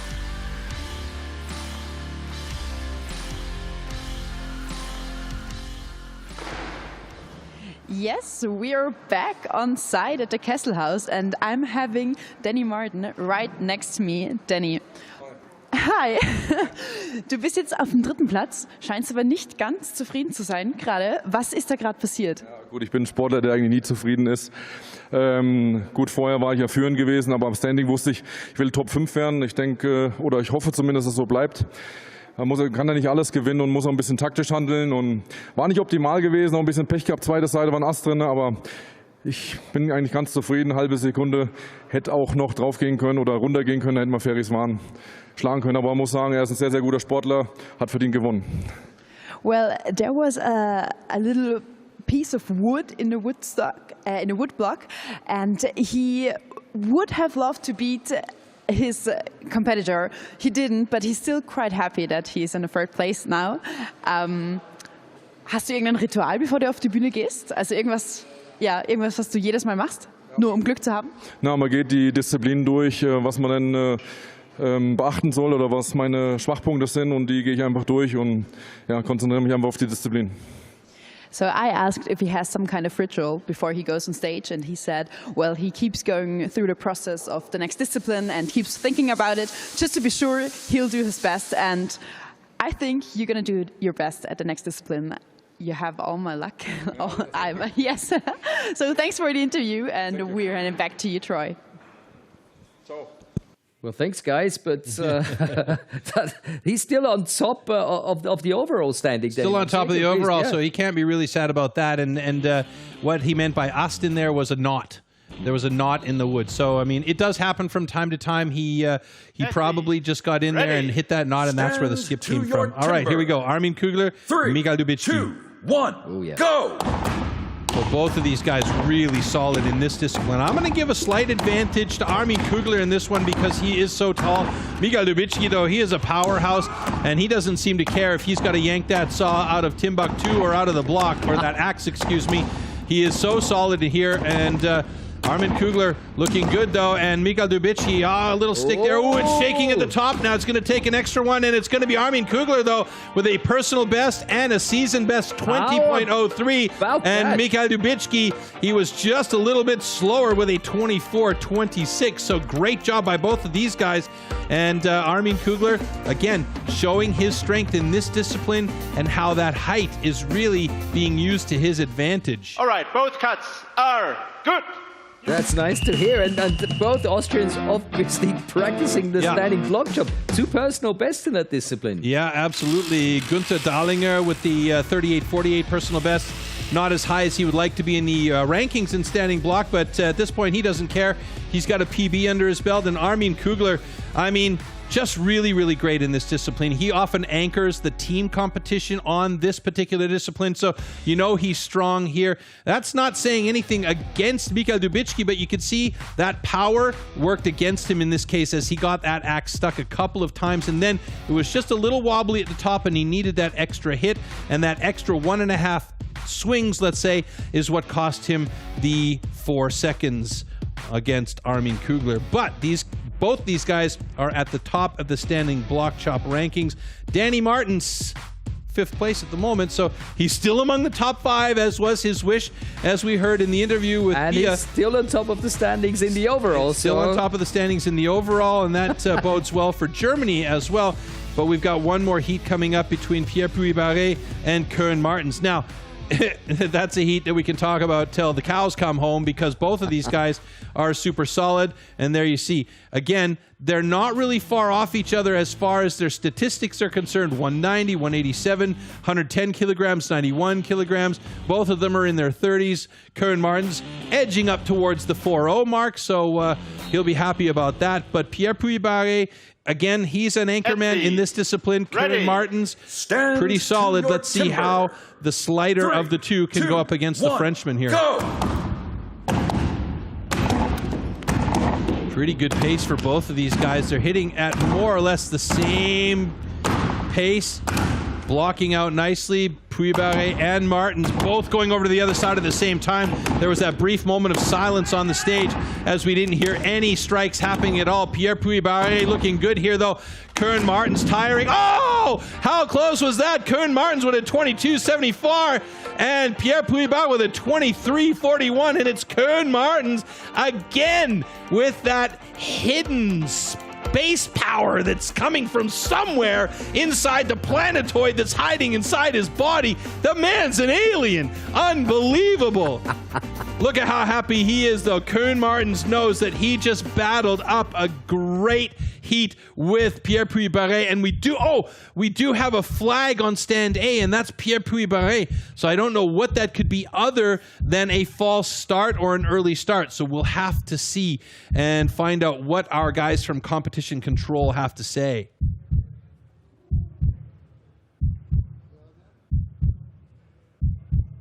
I think they do the heartbeat thing on purpose in the background just to make everybody there nervous. For sure. Yeah. So it is Pierre Puy-Barré's stand that is under review. They'll be taking a look at that with those high-speed cameras. CCC. Yes. And I really do believe that this has something to do with the start time and getting a before the go start. But I might be wrong here. Oh, no, they're looking at the last hit, if he wrenched it or if it was a clean cut. Interesting. I don't know. That's a close call. That's a close call. It doesn't look like it wrenched to me, but I'm not standing there, so I can't really say. But it would be good to have those slow motions from that section of the cut to really see if that's what actually happened. And you could see here the little twist of the axe. That could be the bullet that shoots himself in the foot. It's great to see how many angles CCC has to... A ton of angles to work with, but that's a really important one here because they're not allowed... That last blow has to be clean, and if the axe actually wrenches, like you see, he brings his hands down, and that means the fulcrum of the axe being in the wood pushes the block off. But isn't that pure instinct in that situation? Yeah, that's the thing, right? It's a hit that... can be a clean hit, but because he wrenched the axe down, it's the axe. Your cut was good, Koen, and your cut was DQ, was a wrenching. Yeah, see? There you go. So that was that wrenching action by Puy-Barré that caused the block to come off, and it wasn't a clean cut. So that is really an unfortunate situation for Pierre Puy-Barré because it was a very, very good heat between these guys. So that's our only DQ so far in standing block chop. And a great job by Koen Martens, by the way, with a time of 22:54, moves into second place in standing block behind Armin Kugler. And that brings him up to fourth place in the overall standings. Armin Kugler sitting in third, Mikael Dubicki in second, and Danny Martin in first. So again, with the DQ of Puy-Barré, that could change the situation for the French big time. And let's not forget, we're going to lose 8 athletes. We're down to 8 for the second round. We're going to cut it in half. Woo! Yeah, and there's that final blow, and there's the wrenching action right there. Do you think he thought it was the final blow, or did he... I think he thinks it was the final blow, and I bet you dollars to donuts, had he left that axe in position and the block had just fallen down, we wouldn't be talking DQ at the moment. Because I think he was going for another one. And then it just dropped. He probably wanted to come back out of the block and just have a safety swing, and that's what happens. And I mean, that's brutal. That's one of those things. It is what it is. So that's the overall standing, the top 8 proceeding to the next round, and of course the national standing. That's this will be interesting. Okay, Poland stays on top, but only by the hair of their chinny chin chin. Germany into second place. France now moves up into third place. Switzerland stays in fourth. So, yeah, that's some not major shifts going on there. So it's pretty solid. And look at the points, how close these teams are together. So actually, really, everything and anything is still possible. With, third and fourth are just 75 points apart, or 0.75 points apart. So it's real close. There's still lots of action to come, and there's lots of opportunity for these teams to make steps towards taking over the top. But Poland really is in control at the moment. Oh, wow. Let's go to a closer analysis of the top 2. I'm really interested how you see the difference between our 2 fastest. Let's do this. So Armin Kugler and Koen Martens. Now, these 2 guys couldn't be any more different. They weren't in a heat together here, but you can see Koen Martens really pushing off that back foot. He was a little bit slower than Armin Kugler over to the other side, but you can see so quick with the axe, so accurate with the axe. Armin Kugler, very good with the axe as well. And, it's 1-2 extra blows for Koen Martens. And that's the time difference between those two. And that's why Armin Kugler's on top and Koen Martens is in second place. I love the celebration from Koen. You know, Koen Martens, yeah. He knew immediately after that last blow. And that was a good time. That's great. I'm 37 and I'm still valid. That's awesome. Yeah. Perfect. Absolutely fantastic. And like we said, only 8 athletes left. Lars Seibert, Ferry Swan, Pierre Puberet, Julien Moore, Koen Martens, Armin Kugler, Michael Dubitsky and Danny Martin.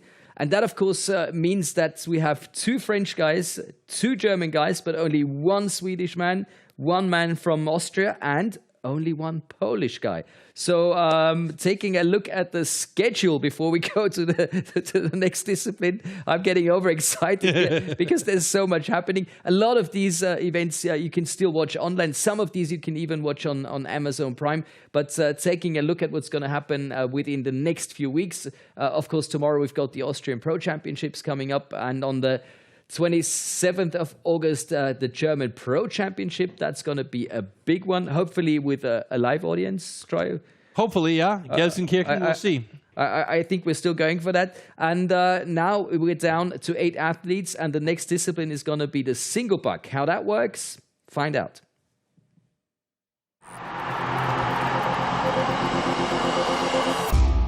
The 2-meter-long cross-cut saw used for the single buck discipline is made especially for competition. A series of consistently patterned 10-centimeter-long teeth are cut with a laser on one side of the saw and then hand-sharpened. Saw teeth are divided into 2 types, cutters and rakers, just like on the old-school saws. The saw weighs about 5 kilos and its base price starts at around 1,500 euros.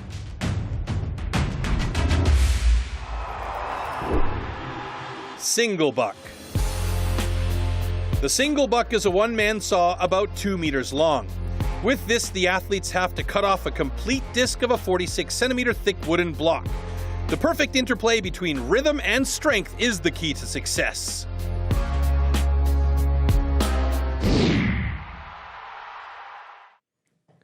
So and here's the starting order for the single buck. In Heat 1, we'll see Lars Seibert take on Ferry Swan, followed by the French duel, Pierre Puberet against Julien Moore.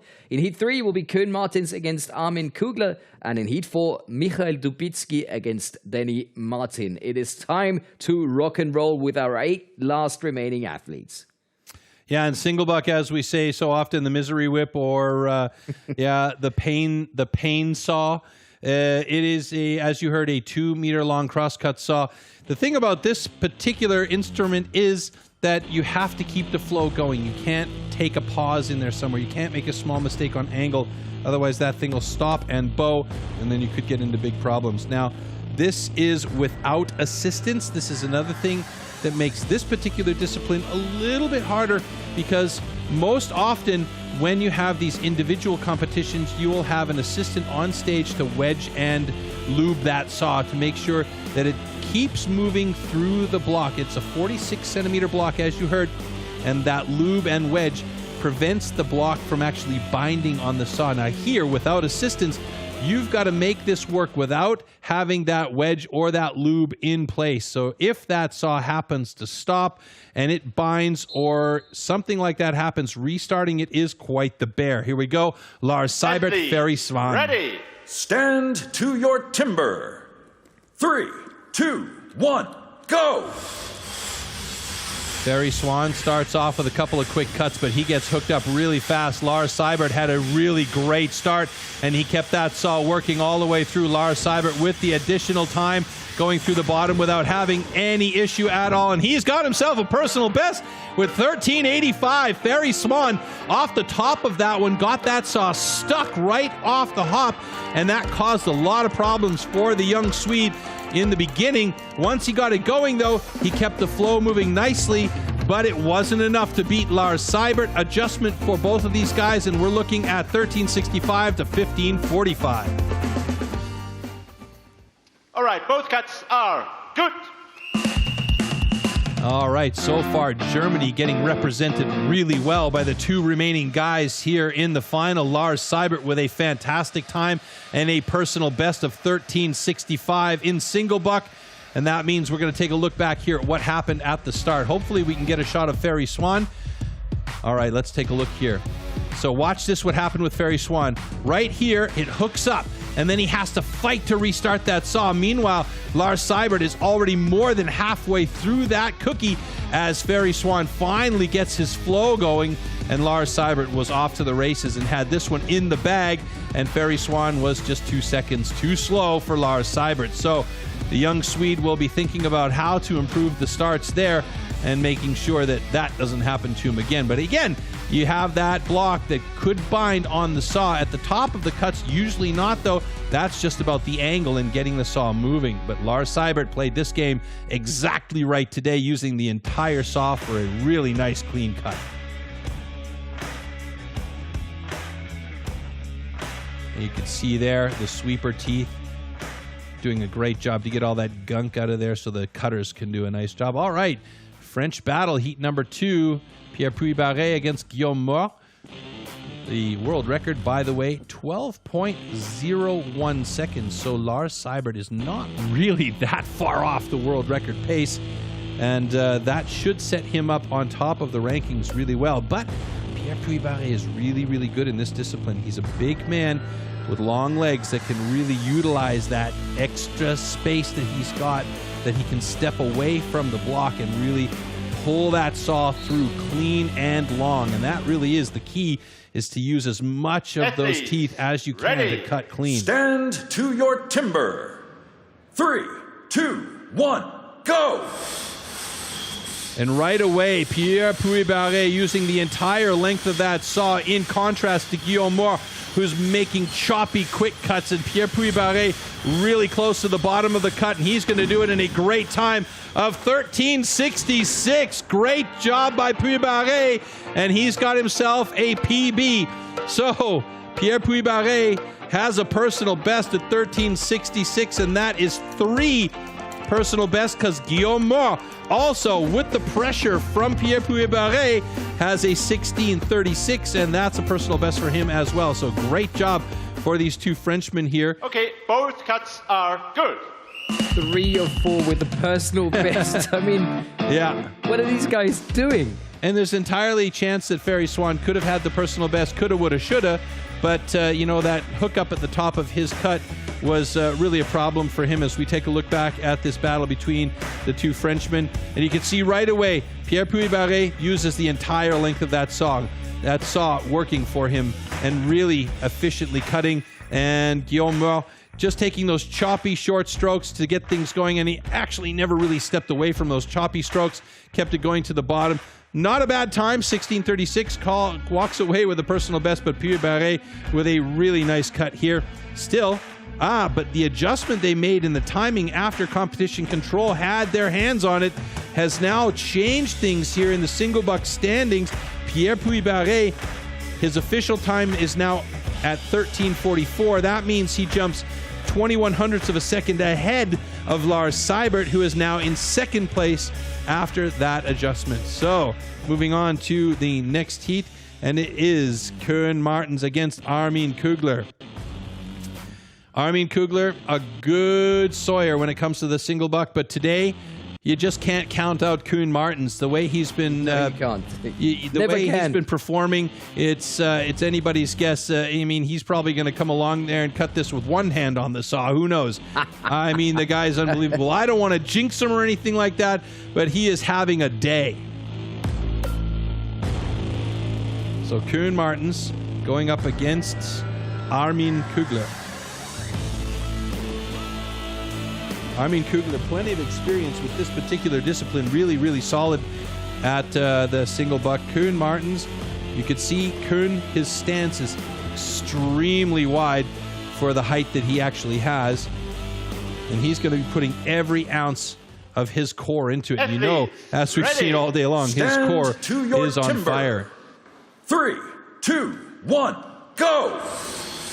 A little hop step in for Koen Martens as he gets things started. Armin Kugler also using a really efficient full-length stroke there. This is going to be a close one between these two veterans. Armin Kugler coming close to the bottom. Koen Martens right there with him, but I think it's going to be Kugler, and it is Kugler in 14.72. And an unfortunate little knob left for Koen Martens to cut the last little bit off at a 17.61, but he'll take it as a personal best. And Koen Martens, unbelievably, is the slowest guy so far in single buck with a 17.61, and it is Armin Kugler moving up into third place with an unofficial time of 14.72, and that's a personal best as well. What have these guys been eating? I mean, can you believe it? Well, 6 athletes, 5 personal bests. It's interesting to note that the 46-centimeter logs that they've been using for the single buck are clearly very, very good pieces of wood, because every single athlete in the rookies had a personal best in the single buck with the exception of one, and now we're in the same situation here. Every single athlete with a personal best in the single buck with the exception of one, and that would be Ferry Swan. Not to pick at pennies on the ground there, but yeah, it is a really, really nice set of heats that we've seen for both the rookies and the pros. Let's look back here. Koen Martens with a little hop step to get started. Not the worst thing in the world, but you could see it was just all Armin Kugler there with that big frame of his, really able to step off that back foot without having to work so hard through the upper body. And Koen Martens just had a bit more work cut out for him to keep up with the big man Armin Kugler. And that was the difference maker. Koen Martens with a 17.25 after adjustment. Armin Kugler with a 14.58. Still personal best for both of these guys. But you can see, right there, it was just a little bit of a stick and a bow. And that bending of the saw actually broke the cookie off of the bottom bit. And he had that knob left he had to cut off. That is a really tough situation to be in for a guy like Koen Martens, so he's got to make sure that saw stays in position to finish the cookie off. Otherwise, it counts as incomplete and a DQ. All right. Michael Dubicki going up against Danny Martin. Evenly matched guys there. Danny Martin's not a guy that we see doing really well in the single buck very often. That doesn't mean anything, though, today, as we've seen.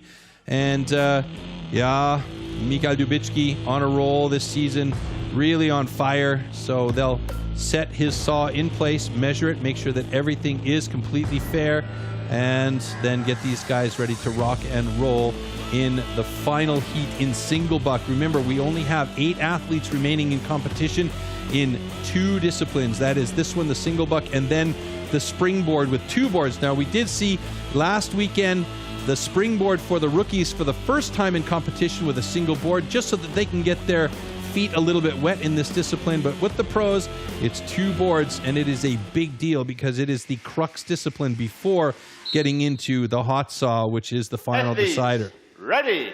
Stand to your timber. 3, 2, 1, go! All right, Danny Martin, let's see you do it. And Michael Dubicki, short, choppy strokes. Danny Martin using more of the saw, but Dubicki, so much power in his stroke.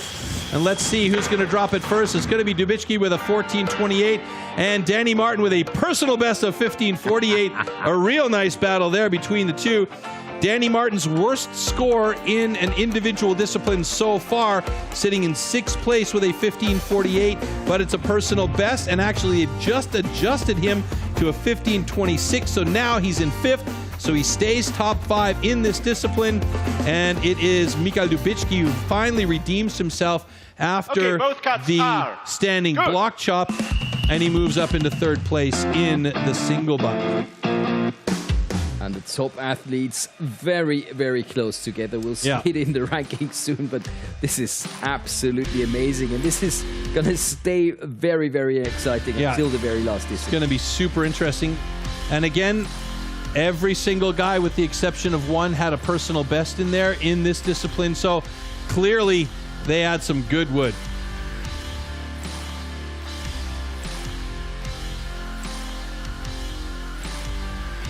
Maybe we could get an interview with Bart Janssen later. I don't know. Ask him about what makes wood good for cutting. If it's dry, if it's wet, if it's air temperature. Good, yeah. But it was definitely good wood. I mean, geez, just fantastic. Great job by Michael Dubicki, though. Poland staying really, really fit in the rankings here, still on top. Interestingly enough, though, in the overall standings, Pierre Puy-Barré, even with his DQ and standing block chop, is on top of the rankings with 36 points. 1 point behind him is Michal Dubicki, tied with Danny Martin with 35 points. And if it came down to a head-to-head battle, Danny Martin would actually move into second place just ahead of... no, excuse me. That would stay the way it is. Michal Dubicki would stay in second, and Danny Martin would be in third with that tie. But how about that? Puy-Barré with 36, and then Dubicki and Danny Martin with 35 points. And Armin Kugler with 33. So it's really, really close among close the top together. guys. Yeah, So absolutely. Oh, wow. So Nations Cup, oh, wow, just as close. Yep. 40.75 for Poland, but France and Germany within striking position, especially France with, 13.25, Germany with a 10.50. Yeah, really going for it. Switzerland stays in fourth place at the moment, though. Solid. Oh, wow. A lot going on in this competition. And this Nations Cup, I think that's something very special. And I'm sure not only you and me are going to watch this on TV, but a lot of people would like to see something like this happen a lot more times. And if you're willing to watch some more STIHL Timbersports, why not switch to Amazon Prime? Because they are featuring STIHL Timbersports. And what this can look like... well, just keep your eyes wide open, and your ears are going to hear this man scream a lot. Oh my God, how close is this? It's one of the closest heats we've had all day long, and it's Australia! When the crowd start, erupting, screaming, and shouting, it just really does give you goosebumps. It's pretty awesome to compete in front of a crowd like this. I've been working my ass off the last 5 years to get to this point. Is it going to be the checker bubble? Yes, it is! And the crowd goes bananas! He moves, then goes down. He's looking good! It might make some people nervous. It doesn't make me nervous. It makes me ready to go. To come here to the World Championships is one of my dreams. It has been ever since as a kid. Oh, yeah. Ooh, shivers. Shiver me timbers, boys. Speaking of timbers, there's a lot of timber cutting going on here, eh? Oh, yeah, no doubt about that. And of course, today we've seen a lot of the future of timber sports. Yes. From 16 years to 22, that's actually the men that are going to be competing over the next few years. And these men here, I don't know if you can see it, in black and white. In their white pants. Oh, yeah, looking flashy and stylish. They were the stars of the whole thing. This is the original extreme sports. And how this all began, how this all happened, well, we'll show you right now. Expert woodsman who can cut down a tree more easily than most people can chop one up. When it really comes to tackling large lumps, you can't beat the men of the forestry companies. An axeman's gathering. This is Thomas losing the lumps that gets to it.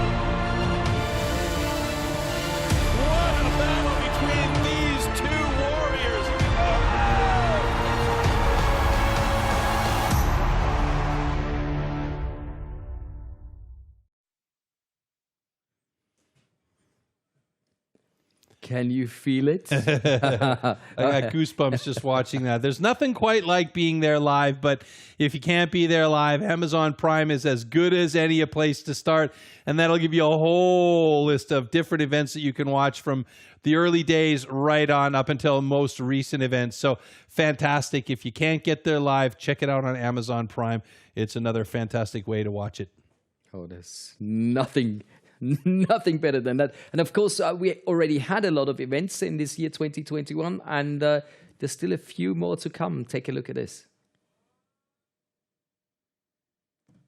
So we started off this summer on the 3rd of July, and we're going to finish the summer on the 28th of August. But that does not mean that we do not have a great fall of STIHL Timbersports. We're going to update you on those event days very, very soon. But for the moment, make sure to be with us on the 21st and, of course, the 28th of August.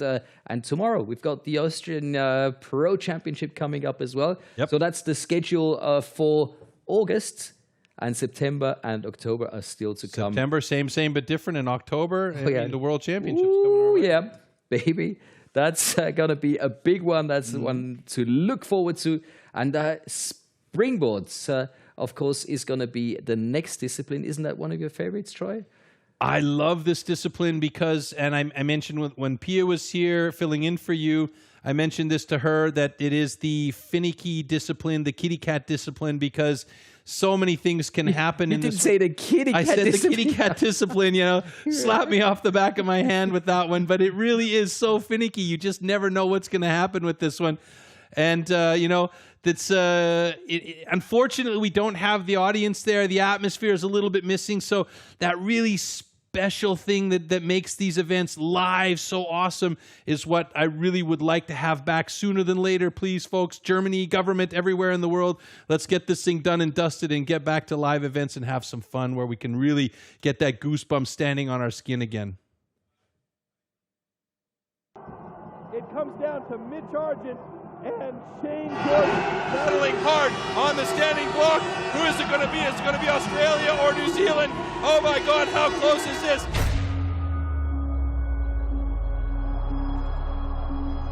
And it's Australia! The atmosphere last night in the team's relay was unreal. That is their title of Team World Champion 2 years in a row. Oh, definitely. It'd be the noisiest crowd I've competed against. Shane Jordan's already over there. Yeah, I'm actually kind of getting goosebumps thinking about it right now.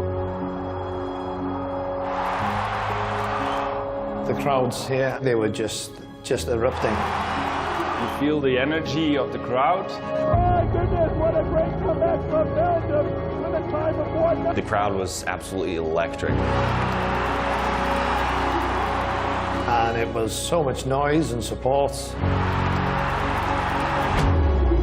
Ja, doch, das pusht schon rum und mein Fanclub ist auch da. Very passionate about their country and, yeah, the competitors.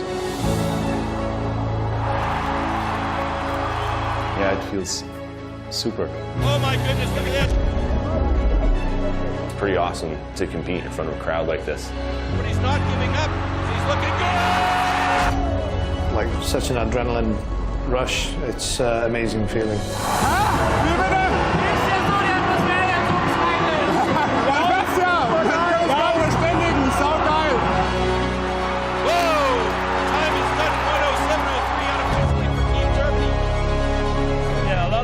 They make a lot of noise, and that's good for our spirit. It's going to be the Czech Republic, and the crowd goes bananas. It's absolutely extreme here. Man hört's.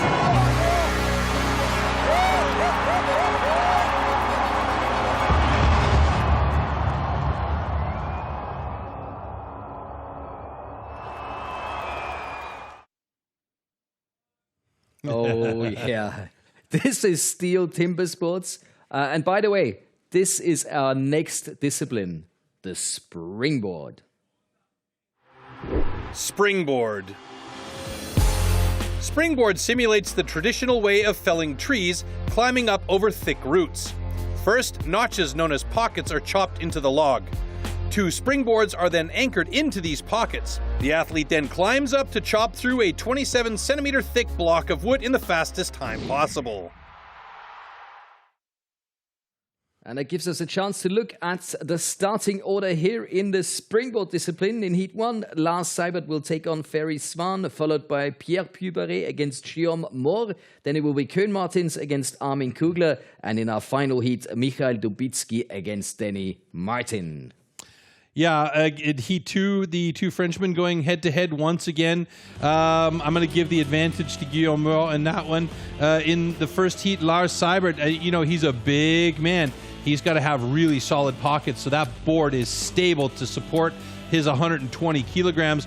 On the other side, though, Ferry Swan will get up there quickly, but he's going to have a lot more trouble if that top board isn't really well secured to cut that top block down and really do well in this one. Ferry Swan, though, is quite strong in this discipline. He's come on in the last couple of years, improving in the springboard quite a lot. Lars Seibert, he really has his work cut out for him going up against a guy like Ferry Swan, because he knows in his head that he's got to have two perfect pockets and two perfect boards in order to really get up there and feel comfortable and be able to use his entire power to cut through that top block. So he's going to have a lot going through his head at the moment.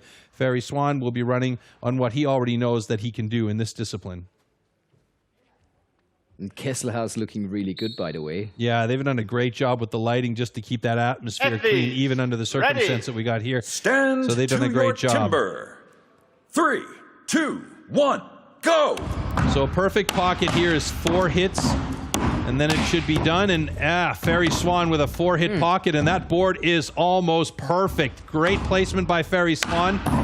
Lars Seibert working hard to get that first pocket placement set and get him back up there. And Ferry Swan, it looked like he had a 4-hit pocket. He's changed it to 6, now 7, and he's trying to clean that out very, very much. You might have a little bit second guessing going on there, but he's now got his second board in place, and Lars Seibert is placing the pocket for his second board.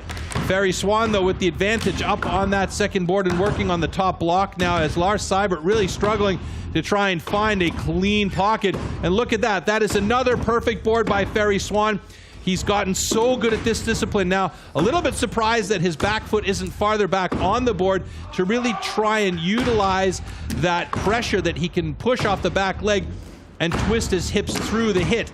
Yeah, but he's doing well. Lars Seibert, big slabs coming off for the big man up top, and it looks like he's got a solid board up there as well. So this could be an opportunity for Lars Seibert to catch up to Ferry Swan, but they do have a time limit here, and I don't think Lars Seibert's going to be able to do it, as Ferry Swan is finally on the backside of his, and he drops it in 1:16.21. Lars Seibert shouldn't be that far behind as he's moved over to the backside of his. Try and imagine this, though. Lars Seibert gets those two boards locked into place, and we've got him winning this heat instead. He took a long time with those boards and still managed to catch up to Ferry Swan pretty close. He's only 11 seconds off pace there, so that was all about the pockets for Lars Seibert. Yeah, once he was up top there, Marcus, Lars really worked that block through in no time flat. So if you compare the actual times it took him to get through the block compared to Ferry Swan, he was actually quicker. But the thing that really tied him up and kept him slow was setting those first pockets. And Ferry Swan was nearly perfect with his pockets. Yeah, especially the first pocket seemed to be an absolute slammer. Not being quite sure on that second pocket. I felt like he might have even been able to place that one after 4 hits, but I'm with you there, absolutely. But he thought about it, said, I'll give it 2 more shots. He second-guessed himself, and that happens a lot with this discipline because these guys can see these pockets being set up, and they feel like, okay, when they've got their pocket set, if there's a little bit of slough or something left in there, they want to clean it out with the axe instead of with their hand, which is not the worst thing in the world because you don't want to get your hand all jammed up in there with slivers and stuff. But you can see here, that first pocket was perfect. 4 hits, great board, and Lars Seibert was really struggling to set that first pocket for himself, and he just kept rethinking it. And Ferry Swan was already on that top block and working on that, or that top board and working on that block while Lars Seibert was trying to set his second pocket. Finally gets it set, gets the board in place, and Ferry Swan was, I'm going to say, 90% of the way through, switches his stance, switches his handhold, and goes to the backside. But Lars Seibert wasn't that far behind, and had he been up on that second block a second or two earlier, might have been a different race on top. And that is quite some height. That's 2 meters up plus then, and you don't want to mess around up there with that really, really sharp instrument in your hands. I mean, you gotta be confident, you gotta be solid in position, and you gotta make sure that you really fixed on top of the board. And what I have to really say, and big compliments to Ferry Swan, those boards were perfectly placed. They were absolutely ideal. He had just the right angle.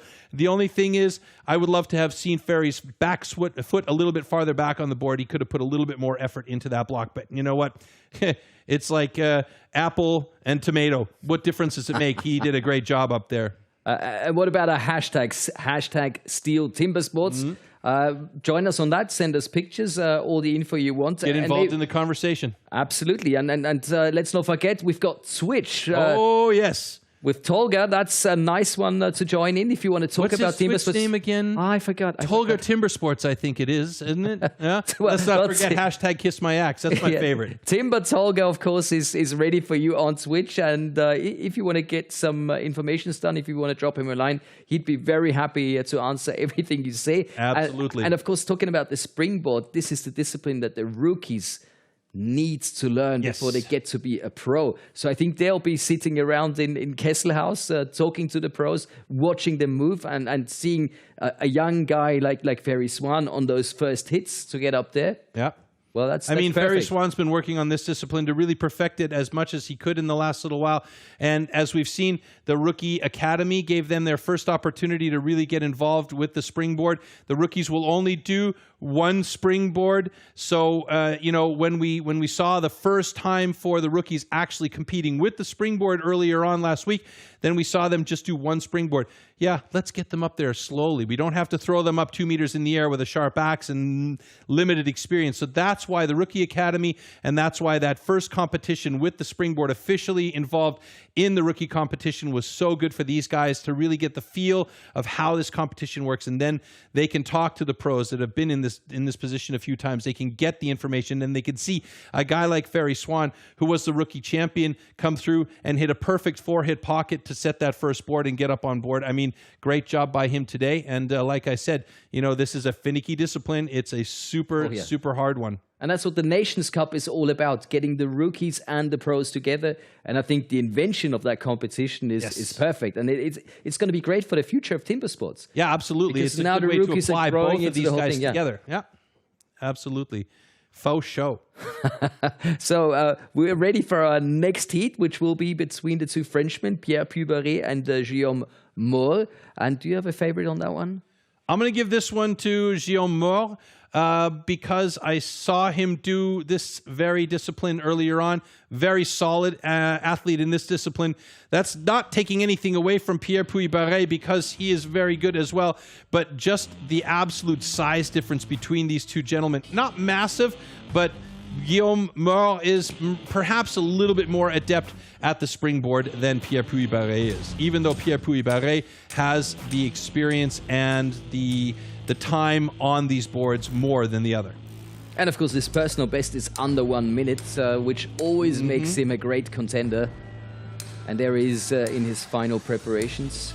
Yeah, Guillaume Moore hasn't managed to get a personal best under 130. So not yet. Not yet. But that doesn't necessarily mean anything. We've seen a lot of personal bests fall this and last weekend. So I'm looking forward to hopefully being right again for an athlete. I know I was right in Australia for their winner. Thanks, pat myself on the back for that one. And I hope I'm right for the sake of Guillaume Moore, because I really like to see him do well here, because I think he can be a very solid Springboard athlete. And he looked really good in practice. Yes, very good. Athletes, ready. Stand to your timber. 3, 2, 1, go! So the experience of Puybarret will be his big advantage here. Guillaume Moore. And Puybarret has got his pocket set already. He's up there, but that board is sagging just ever so slightly. But the second board is the more important board. So as long as he can get that second board in place and be confident with it. And he's got himself a 4-hit pocket on that second board. The question is it going to be stable enough for the big man up top? Guillaume Moore has got himself up there and is struggling to find that second pocket position. I believe his board is sagging a little bit.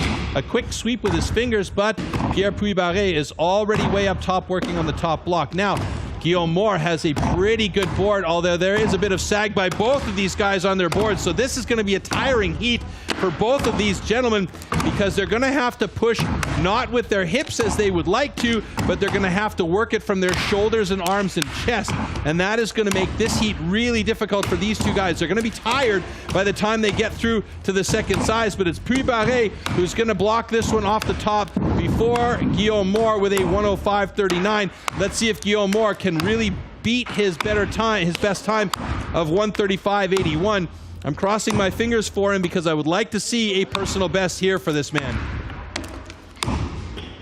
All right, he's gotten through pretty deep there. I don't think he's going to get his 135 unless he's got that Superman chop for that last side. He's tired. You can see it there. He's just got nothing left in the tank. A couple more hits should do it. It's looking tenuous. There it is, 139.06. So no personal best for Guillaume Moore, and I can slap myself across the face for making a bet on him. But nevertheless, a good job by both of these guys. Pierre Puy-Barré with a 105.13. Guillaume Moore with a 139.06. Pierre Puy-Barré with the fastest time so far today in Springboard at the top of the leaderboard so far.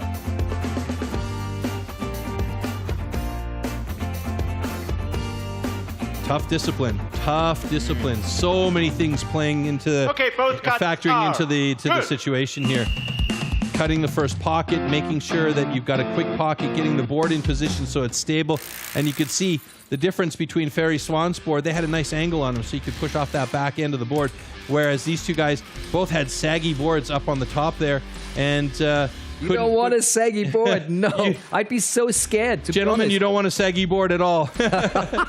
Yeah, true. No, seriously. Very true. And if you're 2 meters up in the air with that axe, you do not want to have a saggy board. That's the last thing you want to have because it requires all your power coming from your upper body. You can't use your lower body, and the confidence for really taking those big swings to get proper hits on that top block is just not there. And you can see here Guillaume Moore struggling with that second pocket. He didn't do too badly on his first pocket. I'm going to say it was probably 8 hits to get the pocket in place, but he just kept rethinking and re-hitting that second pocket. And then there was just too much action going on in there. And by the time he got that second board in, he was dead tired already. And even Puy-Barré, who is a veteran, was struggling on that top board to cut that block down because he couldn't use his hips. He couldn't use that back leg to push off of. And he was just had nothing left in the tank after this. So luckily, the next discipline for these guys, if they survive and make it through into the final 6, is going to be the hot saw. Guillaume Moore is in a bit of trouble right now in position 4, though. If he doesn't make it into the top 6, then he is out. Still, both of these guys with some really nice accurate hits there through this top block, and there was the finish for Pierre Puy-Barré, who had a concerned look on his face as he took a quick look over to Guillaume Moore, as though maybe Guillaume had done better than he thought, but he was satisfied at the end with the way things turned out for himself. And there you can see, I believe this is the second pocket for Guillaume Moore. He just kept rethinking it. So that's where we're standing at for the moment, with Puy-Barré on top. Then it's Ferry Swan, Seibert, and of course Guillaume Moore. And this man is standing right next to Pierre, for what I know. And before we go to Puy-Barré, we'll take a closer look at the overall standing for the moment. And there's Puy-Barré on top before Seibert and then Ferry Swan.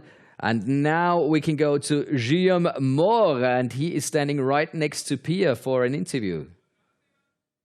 Kesselhaus, can you hear us?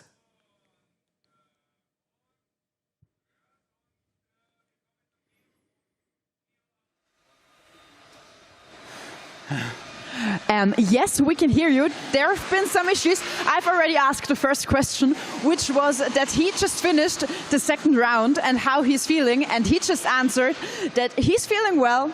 He could have done better, but he's fine and he's happy with the result of this round.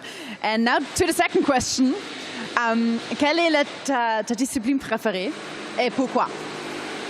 Ma discipline préférée, c'est le standing et l'endurance. C'est vraiment les épreuves de hache que je recherche. Ça me plaît vraiment beaucoup. Ouais. So his favorite discipline is the standing block job because it's just where he's really good at and it's fun for him. So we'll wish him luck for the next discipline. J'espère que tu as beaucoup de chance pour la discipline prochaine. Merci. Oui.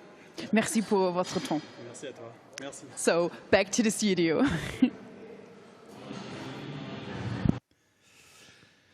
Well, the big question is, will he make it into the next discipline? And that's very going to big depend question, on the yes. next two heats because they need to have really terrible times in the Springboard, which I can't imagine happening. Both of these guys, Koen Martens and Armin Kugler, have very, very solid personal best times in Springboard. And again, I talk about the weight of guys being a difference maker, Koen Martens being the lighter slider and for maybe a little bit more agile than Armin Kugler. But Armin Kugler, he surprises you.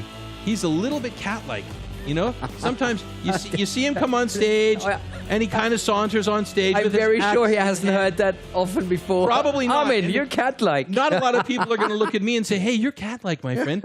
But to be quite honest with you, when you look at these guys, they're big boys, some of them, right? Absolutely. And you have to imagine these big dudes are crawling up a tree, standing on a flimsy piece of toothpick and cutting another hole to set up another wood toothpick and stand on this toothpick and cut away at a huge block at the top of the tree. It sounds crazy. It sounds just crazy. Sounds crazy. Yeah, and the way I sell it, like it does sound a little bit crazy, but you have to be a little bit cat-like in order to be able to pull this off. True, true. to your timber. I'm with you for that one. 3, that was a very 2, good explanation, 1, Troy. Thank go! you. It's Koen Martens against Armin the Cat Kugler. New nickname for Armin Kugler, who took about 6 hits there to set that first pocket. Let's check his board when he gets on there. And look at that. I mean, for a big man, he got up there right fast. Quick, fast, in a hurry, as they say. Koen Martens, I don't know where he's at right now. I can't see him in the picture, but that was a 4-hit pocket for Armin Kugler on number 2. Koen Martens looks like he's already setting his second board in place, so really it's going to come down to who is quickest on the top block. And look at that pull up by Koen Martens. Oh, he's got a bit of sag in that board, Marcus. He has, yes. Yeah, and you can see, you know, he can't push off that board, but being the light man that he is, but look at that. And he's Armin not Kugler, scared. He keeps on. Armin Kugler's board is actually sagging down below the 90-degree mark, but he's already onto the other side of his board, so on a block, I mean, and Koen Martens could be in a bit of trouble here, and that looks loose for Armin Kugler. And a 1:01.31. That's the fast time of the day so far. So Austria representing well as Koen Martens skips one on the backside there as he tries to get through. He too could have a knot in his block here. And time is running out on Koen Martens. It should do 2 more hits. There it is. Last one, 1:18.20. That's not an awesome time for Koen Martens, but he is more or less safe to make it into the hot saw final, being in position 4 with only 1 more heat to go. So that means if these 2 guys absolutely blast away on the time, Michael Dubicki and Danny Martin, then worst case for Koen Martens is he slips down to 6th place and slides into the hot saw. And right now, I have to correct you on that one, Troy, because in the overall standing, Koen Martens is in 7th position at the moment. yeah, in the overall standings, but in the spring, oh, you're right. I'm Excuse sorry. me. Yeah, I lied. Good correction there. Nice catch. Thank you very much. I was looking at the results from Springboard and not from the overall. You're absolutely I'm afraid he's out. Koen Martens is not going to make it to the hot saw. Yeah, that is too bad because Michael Dubicki and Danny Martin have yet to run in their heats there, so and that means top 6, Koen Martens, Guillaume Moore, and Red Magnol. Red Magnol is already out, but Koen Martens and Guillaume Moore will not be seen in the hot sauce. So really, it's about Michael Dubicki and Danny Martin just having clean springboards and doing the job they need to do. And of course, collecting some points. That won't hurt either. Good positions for their nations. Yeah. You can see here, there was a good side-by-side shot. There is Koen Martin setting his second board. And both of these guys, their second boards weren't really optimal, all things considered. Once they got up on the boards, we saw a little bit of sag. And that's what I talk about that weight being a difference maker, you know.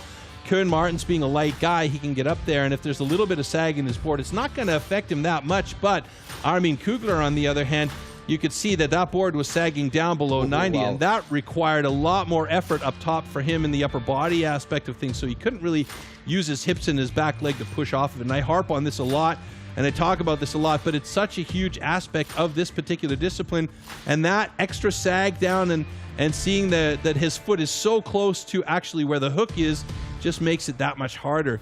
And Koen Martens had a good position up top, but here, this power of Armin Kugler, just nothing really coming close to him in that case.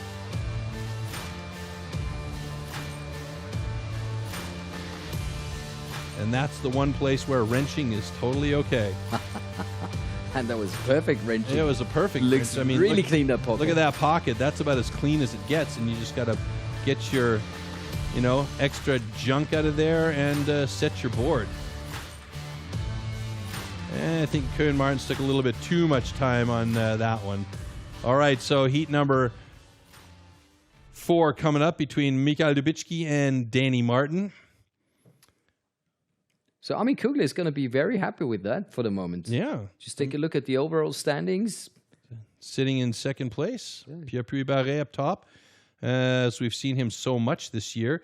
But we still have Michael Dubicki and Danny Martin. Danny Martin's been performing really, really well today. I have to give him big props because, he's got plenty of experience and as Germany's champion, he's the guy that everybody's kind of looking at to take the pace forward, and he's doing a great job today, Danny Martin. So kudos to him for sure. And maybe he feels just a little bit more pressure being at home in Germany. Yes. Yeah. Kesselhaus. There's that added not pressure the crowd, but being at home, but there's also maybe that helps him a little bit because he doesn't have to go so far to feel at home. It's anybody's guess. That's a nice way of placing. And also when he talked to Pia, when he said he's never happy with his score, he always wants more. Yeah. He always wants to extend everything. We'll find out how good he's doing in Kesselhaus at the moment because we are ready for the last and final heats of Springboard. Yes.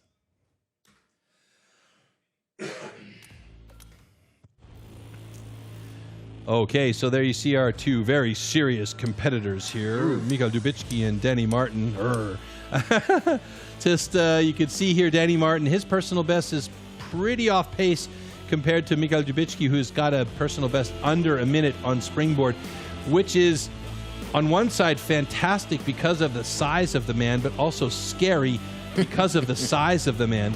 I mean, I like that. Yeah, it's unbelievable, And it's what I said earlier about Armin the Cat. Yeah, I mean, you really do have to have a little bit of those cat-like instincts and reflexes because 2 meters up in the air, if something goes awry, you better land on your feet. Oh, yeah. Especially with that axe in your hand. Woo. All right, let's see how we do here. Athletes, ready. Stand to your timber. 3, 2, 1, go!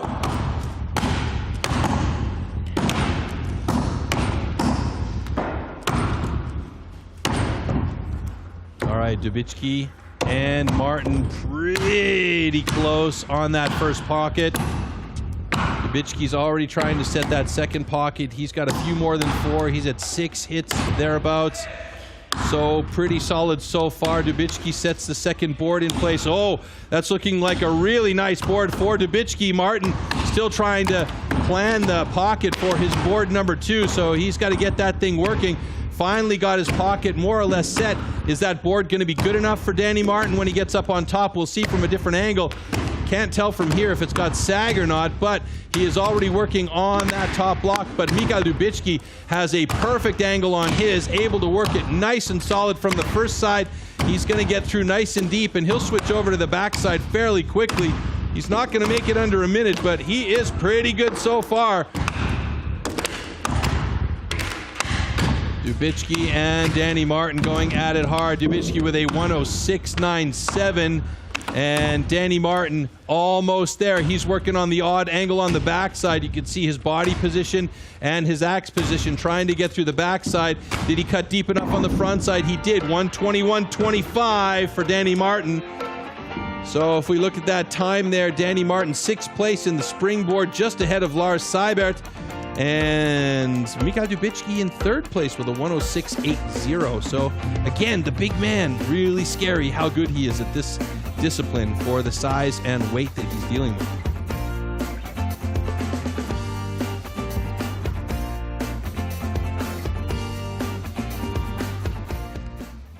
All right, both cuts are good. So that's all she wrote for Springboard. We're done and dusted for rounds 1 and 2. So we're going to get rid of the bottom 2 athletes in our overall standings and move on to the hot saw. But before that, we're going to take a look back at the slow-mo from our Springboard. A lot of concentration from Michał Dubicki and Danny Martin.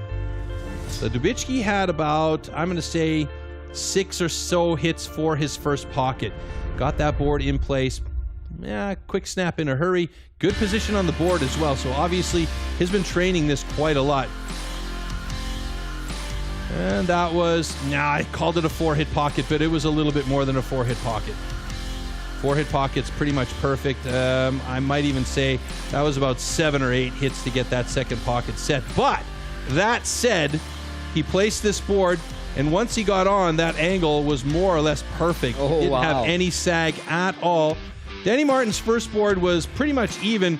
His second board was really good, but it just took him a long time to get in there. So here he is setting his second board. And when we get the other angle, you'll see that second board position is really nice for Danny Martin as well. But he just didn't have enough of, or rather he took a little bit too much time setting those pockets. And this is really the crucial aspect for these guys, is making sure that those pockets are set really well, really fast, and with a good board angle so they can get up there and really start to work. And there you saw Michał Dubicki with a really clean final hit, taking a quick look over at Danny Martin because he knows he's got a good, strong competitor against Danny Martin. But Michał Dubicki is, just like I said, all day long on a tear here this year. Oh, that's great pictures. Just before we go into the rankings. Yeah, awesome. Just having held one of those boards in your hands is very special. But look at that, the big surprise for me, Armin the Cat Kugler. Yes. Awesome. Yeah. Puberet in 2nd and Dubicki in 3rd position. And if we take a closer look at the overall standings now, it's Kugler that had moved into 2nd position, and Puberet holding up the flag for France, and Dubicki in bronze position at the moment. So far. But let's not forget, this is the Nations Cup. So these guys are going to be battling for this score right here. And right now, Poland is still on top, but they're only 1 full point behind France, or ahead of France at the moment. So, yeah, it's a really, really close race between Poland and France. Yeah, so that's where the points landed. Let's take a closer look at the top 2. Armin Kugler against Pierre Puberet in a head-to-head. So, Armin Kugler, Pierre Puberet, the 2 fastest guys in the Springboard. And you can see here Puberet with a really nice 4-hit pocket. I think he was quick there. And got up on that board. Look at this, Armin Kugler, damn, a big man. Both of these guys, actually, you could nickname these Kitty and Cat the way they move up there. Puberet was just a little bit quicker with his second board, but watch what happens. So where did Kugler gain those 4 seconds advantage? Yeah, it's probably on the top here, but you can see the difference between these 2 guys on their boards, right? Both of them are sagging a little bit, and Pierre Puberet, he's standing really in the middle. Yeah, he's standing in the middle of his board. Kugler, on the other hand, is a little bit farther back, and he's actually attempting to push off that back leg, even though that board is sagging a bit. So he's not really trusting it 100%, but you could see here, he just had a really good block on the top there, and he was digging through the backside really fast. You could see it start to loose up a bit, and then it goes down. Well, Puberet is about 2-3 strokes behind, and that's where those seconds that you asked about came from. What a comeback from Kugler. It was really good job. I mean, Kugler was slower getting up to the top of the blocks, but it was really solid once he was up there. And even though the boards were sagging a little bit, he did a good job to really work through that sagging section by trying to push off the back of the board anyway. And we talked a lot about the wood, because he said that some of the wood that we used today obviously was very good for great times. Yep. Shall we take a closer look where that wood comes from? Yes, please.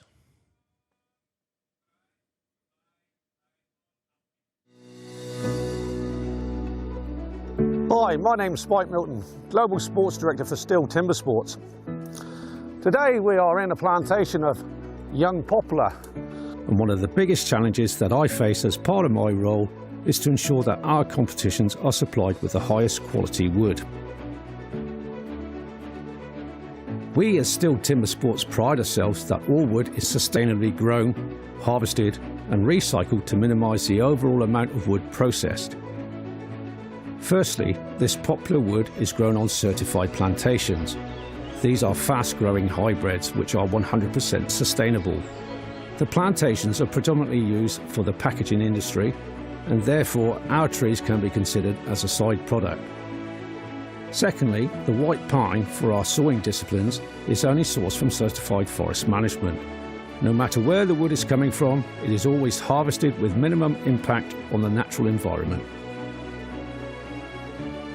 Each individual tree is examined for its conformation before processing. What we are looking for is consistency, which means not just how straight the tree is, but also how uniformly round the wood is. We need to make it fair for all athletes. So we are selecting different sections of the trees to use for each of our specific disciplines. I'm Bart Jensen, Head of Wood Management, and together with Spike we have a wealth of knowledge and experience with long-term sustainable wood management. With our resistograph we also measure the density of the wood. That is how hard or how soft the wood is and if there are nuts in it.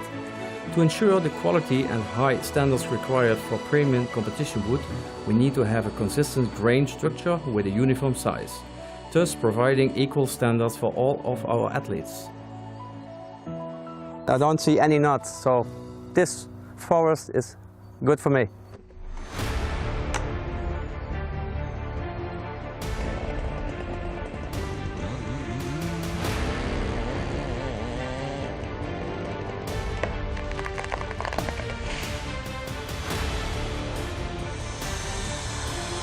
Once the trees are felled, extracted and transported to our facilities, we measure, mark and then cut the wood into sized blocks.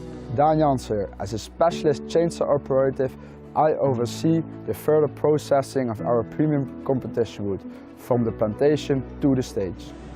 Removing all visible imperfections and knots which could affect the chopping or sawing of the block. We then peel the blocks ready for competition. After careful selection, the blocks then leave our yard and are distributed internationally to our STIHL Timbersports competitions, guaranteeing fair competitions for all our pro, intermediate, rookie and women athletes.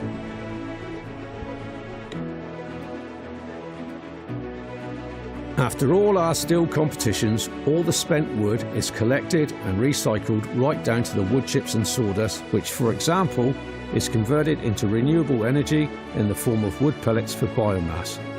Only 2/3 of all organic residues results from competitions. 1/3 is already from wood preparation.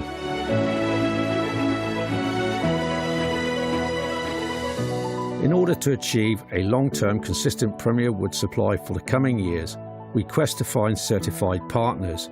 This ensures that all newly planted trees are nurtured and managed, promoting maximum efficiency and sustainability for the future conservation of our valuable forests. Therefore, as you can see, with good harvesting practices and good management with silviculture, the ground is quickly replaced by new trees, or could even be used for arable for farmers and future rotations.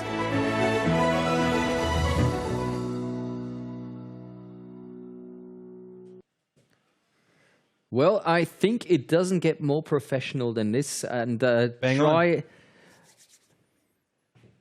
how about the hot saw? You ready for that? Always ready for the hot saw.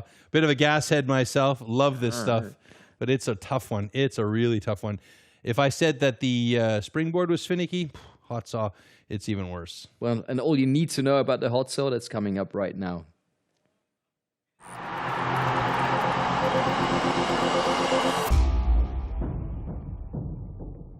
These custom, handmade, race-tuned machines are built for maximum power and precision and to cut the wood as fast as possible in a competition.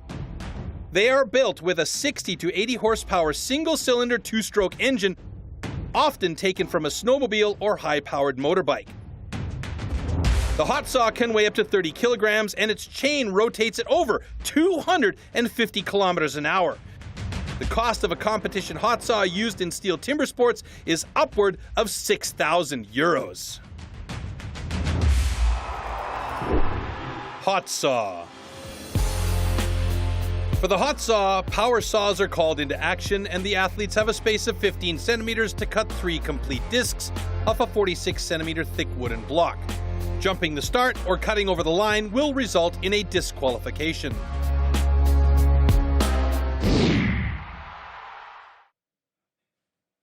Six athletes remaining, and these are our 3 heats. In heat number 1, Ferry Swan will take on Lars Seibert. In heat 2, it will be Danny Martin against Michael Dubitsky. And finally, in heat number 3, Armin Kugler taking on Pierre Puberet. Off we go.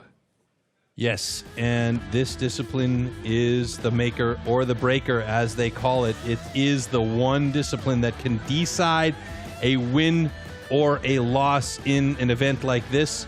And our first heat with Ferry Swan going up against Lars Seibert. We saw the personal best from both of these guys, 6.71 and 6.20. The world record, I believe, is 5.20. Is that correct, Marcus? Yep, correct me if I'm wrong. 5.20. You saw. And that is an absolutely blistering pace. And oh my God, I'm going deaf just listening to these saws on their warm-up rounds here. This is going to go by fast, folks. Do not blink.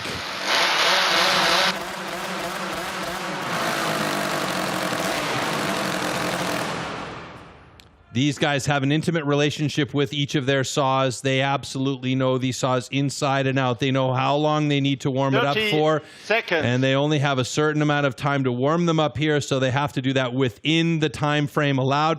They actually have only one wrap there and a backup wrap or a pull start. If that pull start doesn't work, if the machine stalls out on the first start, they have to rewrap that cord to restart it. That is a time killer. So the best situation is get it started and get cutting. Once you're cutting, though, that's just the beginning of the effort. You got to cut 3 cookies inside that 15 centimeter mark, and you can't cut out the line wrestling these big beasts. Here we go. 2, 1, go! All right, good start by both of these guys. Ferry Swan, a little bit of a mistake on the upcut, and Lars Seibert has to reset on his third cut on the way down. And Ferry Swan with a 7.44, Lars Seibert with a 9.34. A lot of hesitation by both of these guys on this one, but it looks like we have good cookies all around, so they should be safe and with 3 cuts down the way. So let's see.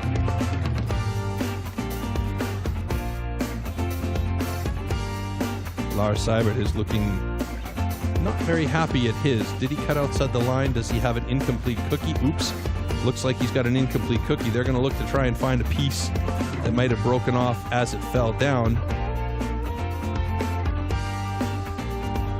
Looks like that piece might actually be there. Let's see what the judge says. No, that would be like not getting to the third Both round. cuts are good. So you see, now this is the interesting situation here. They had a cookie that had a little pizza pie piece cut out of it. Wasn't actually cut out. What happened is probably that cookie hit the deck and it just broke out, which does happen, especially if there's already a cookie on the floor and the edge of the new cookie falls down on it. If that's the case, and that cookie can be located and they can match it up to the space in what's left, then it's considered a safe cut. But you can see here, there was a little bit of hesitation by these guys in a couple of instances where these saws were just not really cutting properly. And there's a cutout right there. You don't want that to happen, so you got to reposition the saw. So for both these guys, really not the optimal cut day on hot saw. Great reactions to the situations. Yeah, and I mean, look at that one-handed lift by Ferry Swan. And you and I both lifted Danny Martin's saw in here in studio. Those things are heavy. I can't even imagine lifting it with one hand after starting it and thinking, oh, Jesus, this thing's wiggling and rumbling in my hand, and trying to find where the trigger is with my other hand to get that saw actually going. Perfect position. And then you got to line it up and cut 3 cookies. I mean, Jesus, what's going on here? All right. Next up, we got Danny Martin, speak of the devil, and he's going up against Michal Dubicki.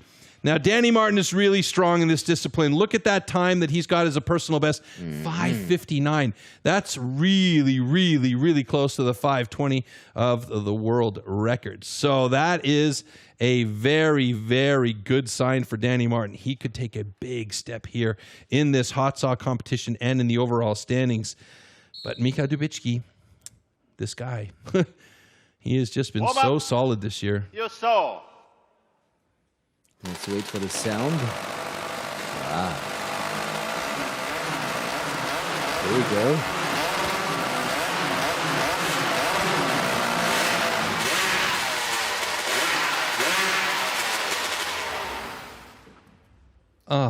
Enjoy the silence. But just for a few seconds. Earlier on, you saw Ferry Swan actually checking the distance from his log with his hand, like, you know, giving us the hang loose, but upside down. It's interesting how precise their setups are. And just, you know, Danny Martin, for instance, he can just look at where his saw is in relation to that block, that 46 centimeter block, and know if the saw is sitting in the right spot. That's how into this these guys are. Stand to your timber. 3, 2, 1, go! Danny Martin looking good. Michal Dubicki struggling a little bit on that top one. Danny Martin with a 6.38. Michal Dubicki with an 8.11. And that's a good time for Danny Martin. Fast time of the day. Dubicki in third place with the 8.11. He'll get 12 points out of this one right now. But Danny Martin, if he holds that top spot in that fast time, 18 points belong to him. And that will bode well for the overall standings for Germany as well as for Danny Martin in the individual side of things. And that would mean that Dubicki and Danny Martin would have 59 points both. Tied for top spot. Oh my word. All right, both cuts are good. Okay, so now it gets interesting with two other guys that are very strong in this discipline going to come out on stage here, Armin Kugler and Pierre Puy-Barré. Before they come out, though, the stage will be reset, and we'll have a slow-mo peek at the run from Michal Dubicki and Danny Martin.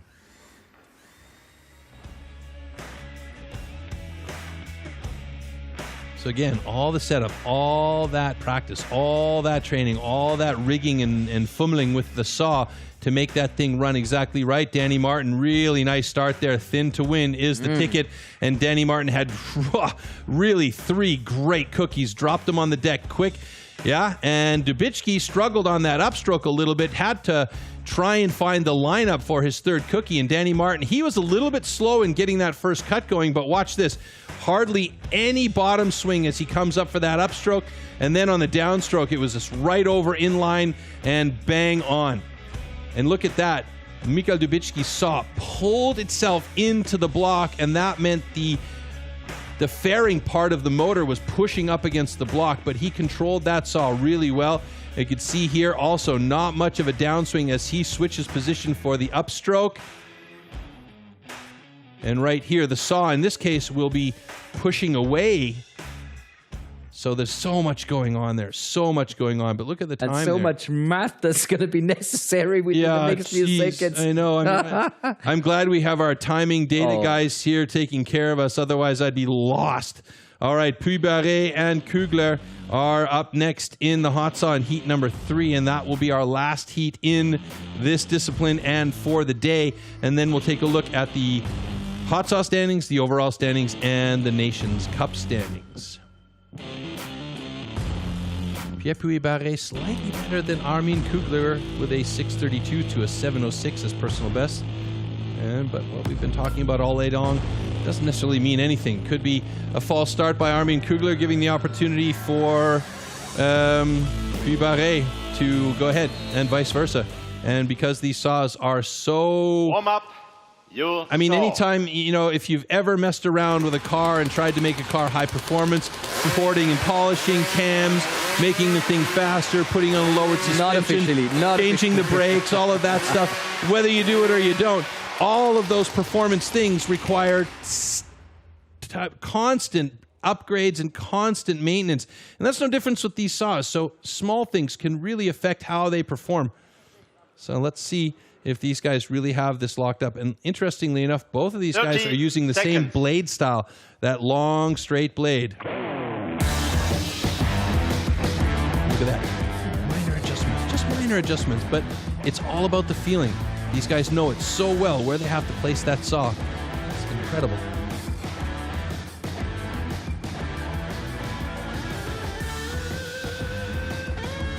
This really is a classic duel between these two as well. They've been at this so long, and they've been against each other so many times in this discipline and so many others. It's a real good one. Ready. Stand to your timber. 3, 2, 1, go!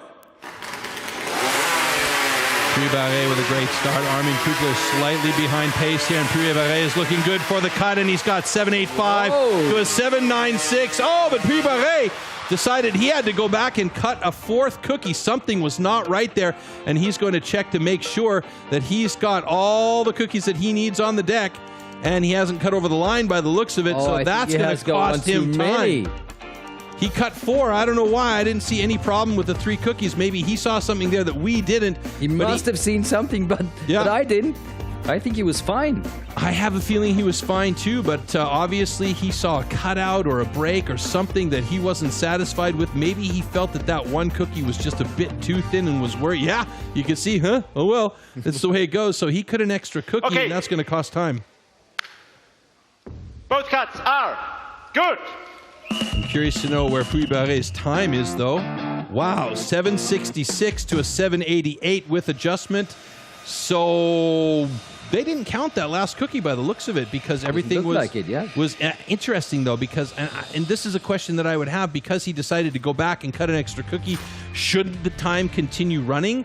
It was his decision, and maybe we'll see a little bit more closely what he was looking at. So here's the first cookie. Actually looks really good. Nice and thin, no breakage. Second cookie looked solid as well. The third cookie was really thin, and maybe he looked at that and went, oops, and I got to cut another one. And then he did it anyway. So for me, that time should continue running. That means he should be around 9, 10 seconds. And this one should go to Armin Kugler without a doubt. It's interesting how that played out, even with the fourth cookie in line. And see there, he took the time, he reset the saw, and goes down for the fourth cookie. Yeah, it's a judging thing that we would have to ask about down the road. He felt it was no good. The judges felt it was okay, and timing stopped at that third cookie. So actually, Armin Kugler with a 7.88 sits in 5th place in hot saw, with Pierre Puy-Barré with a 7.66 in 3rd place. And if you look at this, we've got 2nd, 3rd, 4th, and 5th all in the 7-second range. Danny Martin with the fastest time at 6:28, and Lars Seibert with the slowest time at 9:08. So it's a German sandwich in the hot saw final.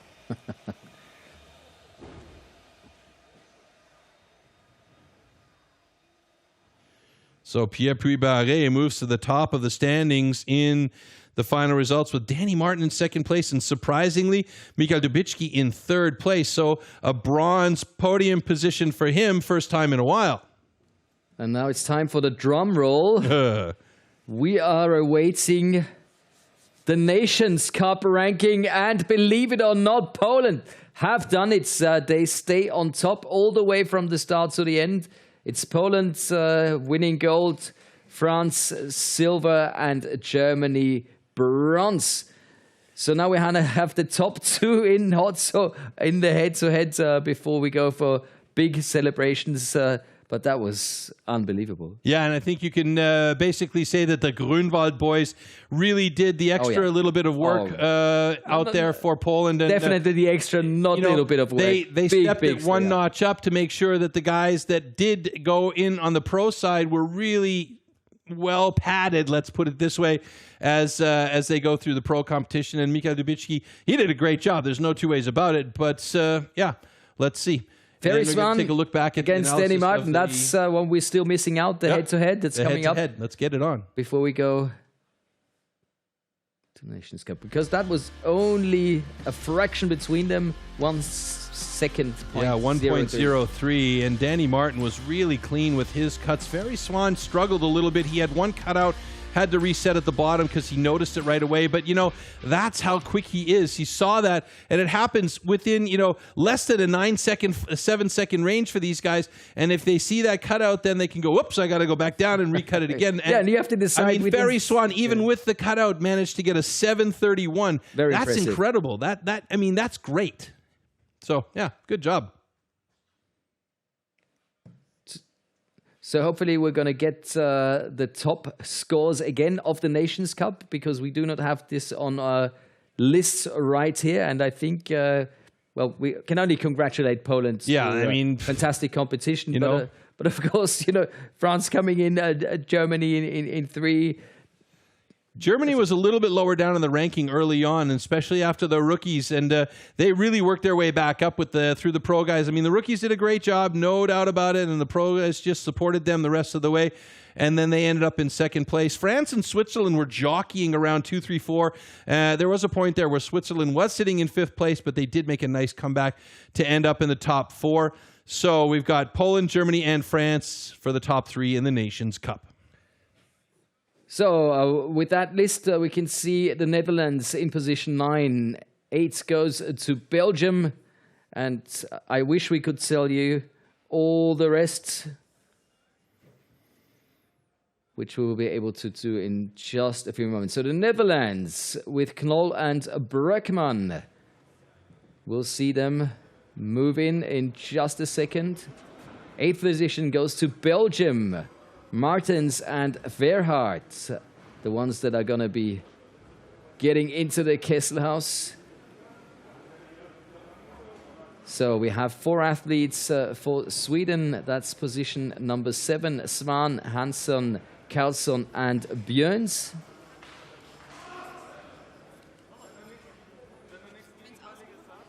Sixth place in this European Nations Cup goes to Austria. Kugler, Dallinger, Wagesreiter and Konicek.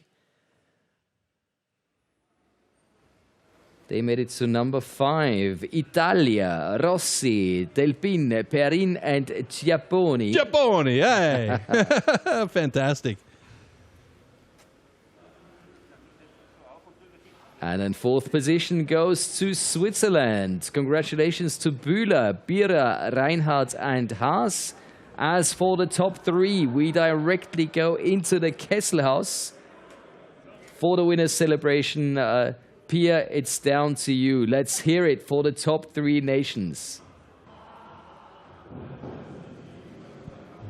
Yes, unbelievable. What a day. We've seen the best European timber sports athletes from 9 different nations competing against each other. And it's been thrilling. And in my mind, the venue made it even more memorable. But I'll stop rhapsodizing for now and I'll get right into it.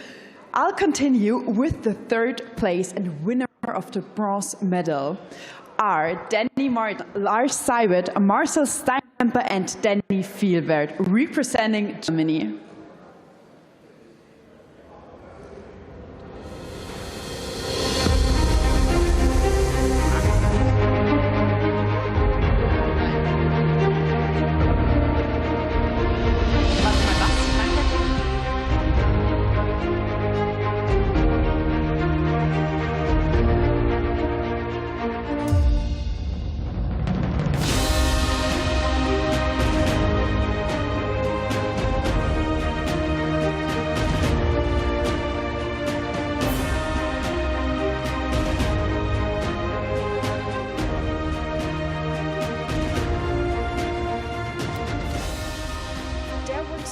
Technical issues. It's not Germany who is in the 3rd place, it's France. My mistake, I'm sorry. So Pierre Piouberet, Guillaume Moore, Loïc Vincent and Sébastien Bateau, they have the bronze medal.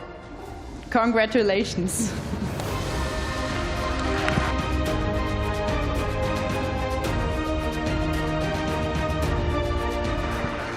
We'll continue with the second place, who are claiming silver, which is Germany. Now it's Germany, with Danny Martin, Lars Seiwert, Marcel Steinkemper and Danny Fielward.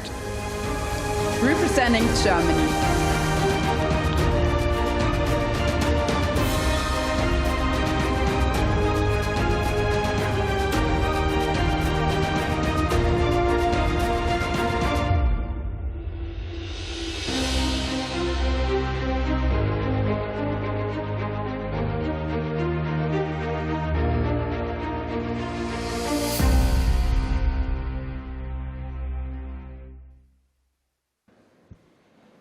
And now, what we've all waited for. The first place winner of gold medal and European Nations Cup winner 2021 are Mikkel Dubicki, Christian Kaczmarek, Simon Grünwald, Mikołaj Grömelt representing Poland.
The winner team is not only receiving gold medals, no, they're receiving a spectacular trophy as well. Look at this. Wow.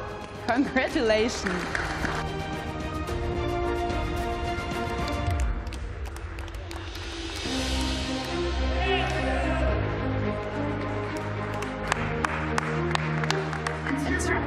Unique competition up, we now hear in honors of the winner team the national anthem of Poland.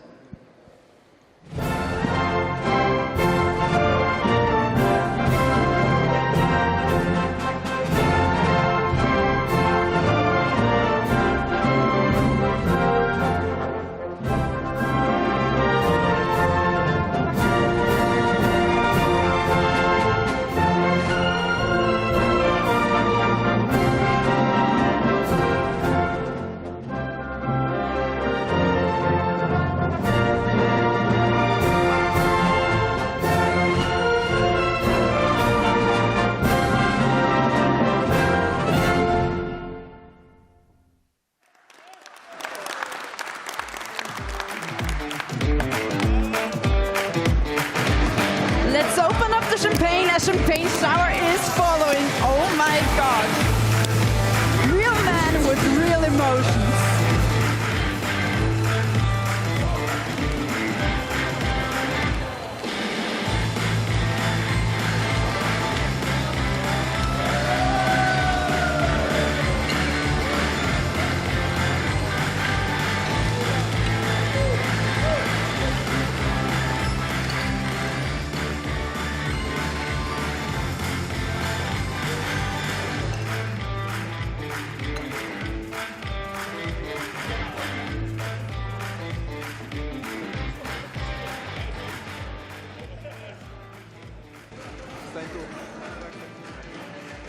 How are you feeling being part of this?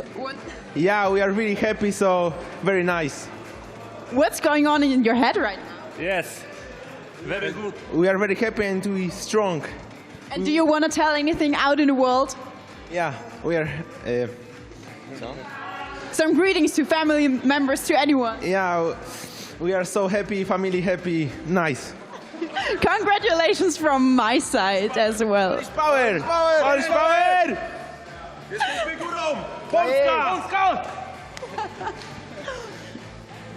that's it from my side for today.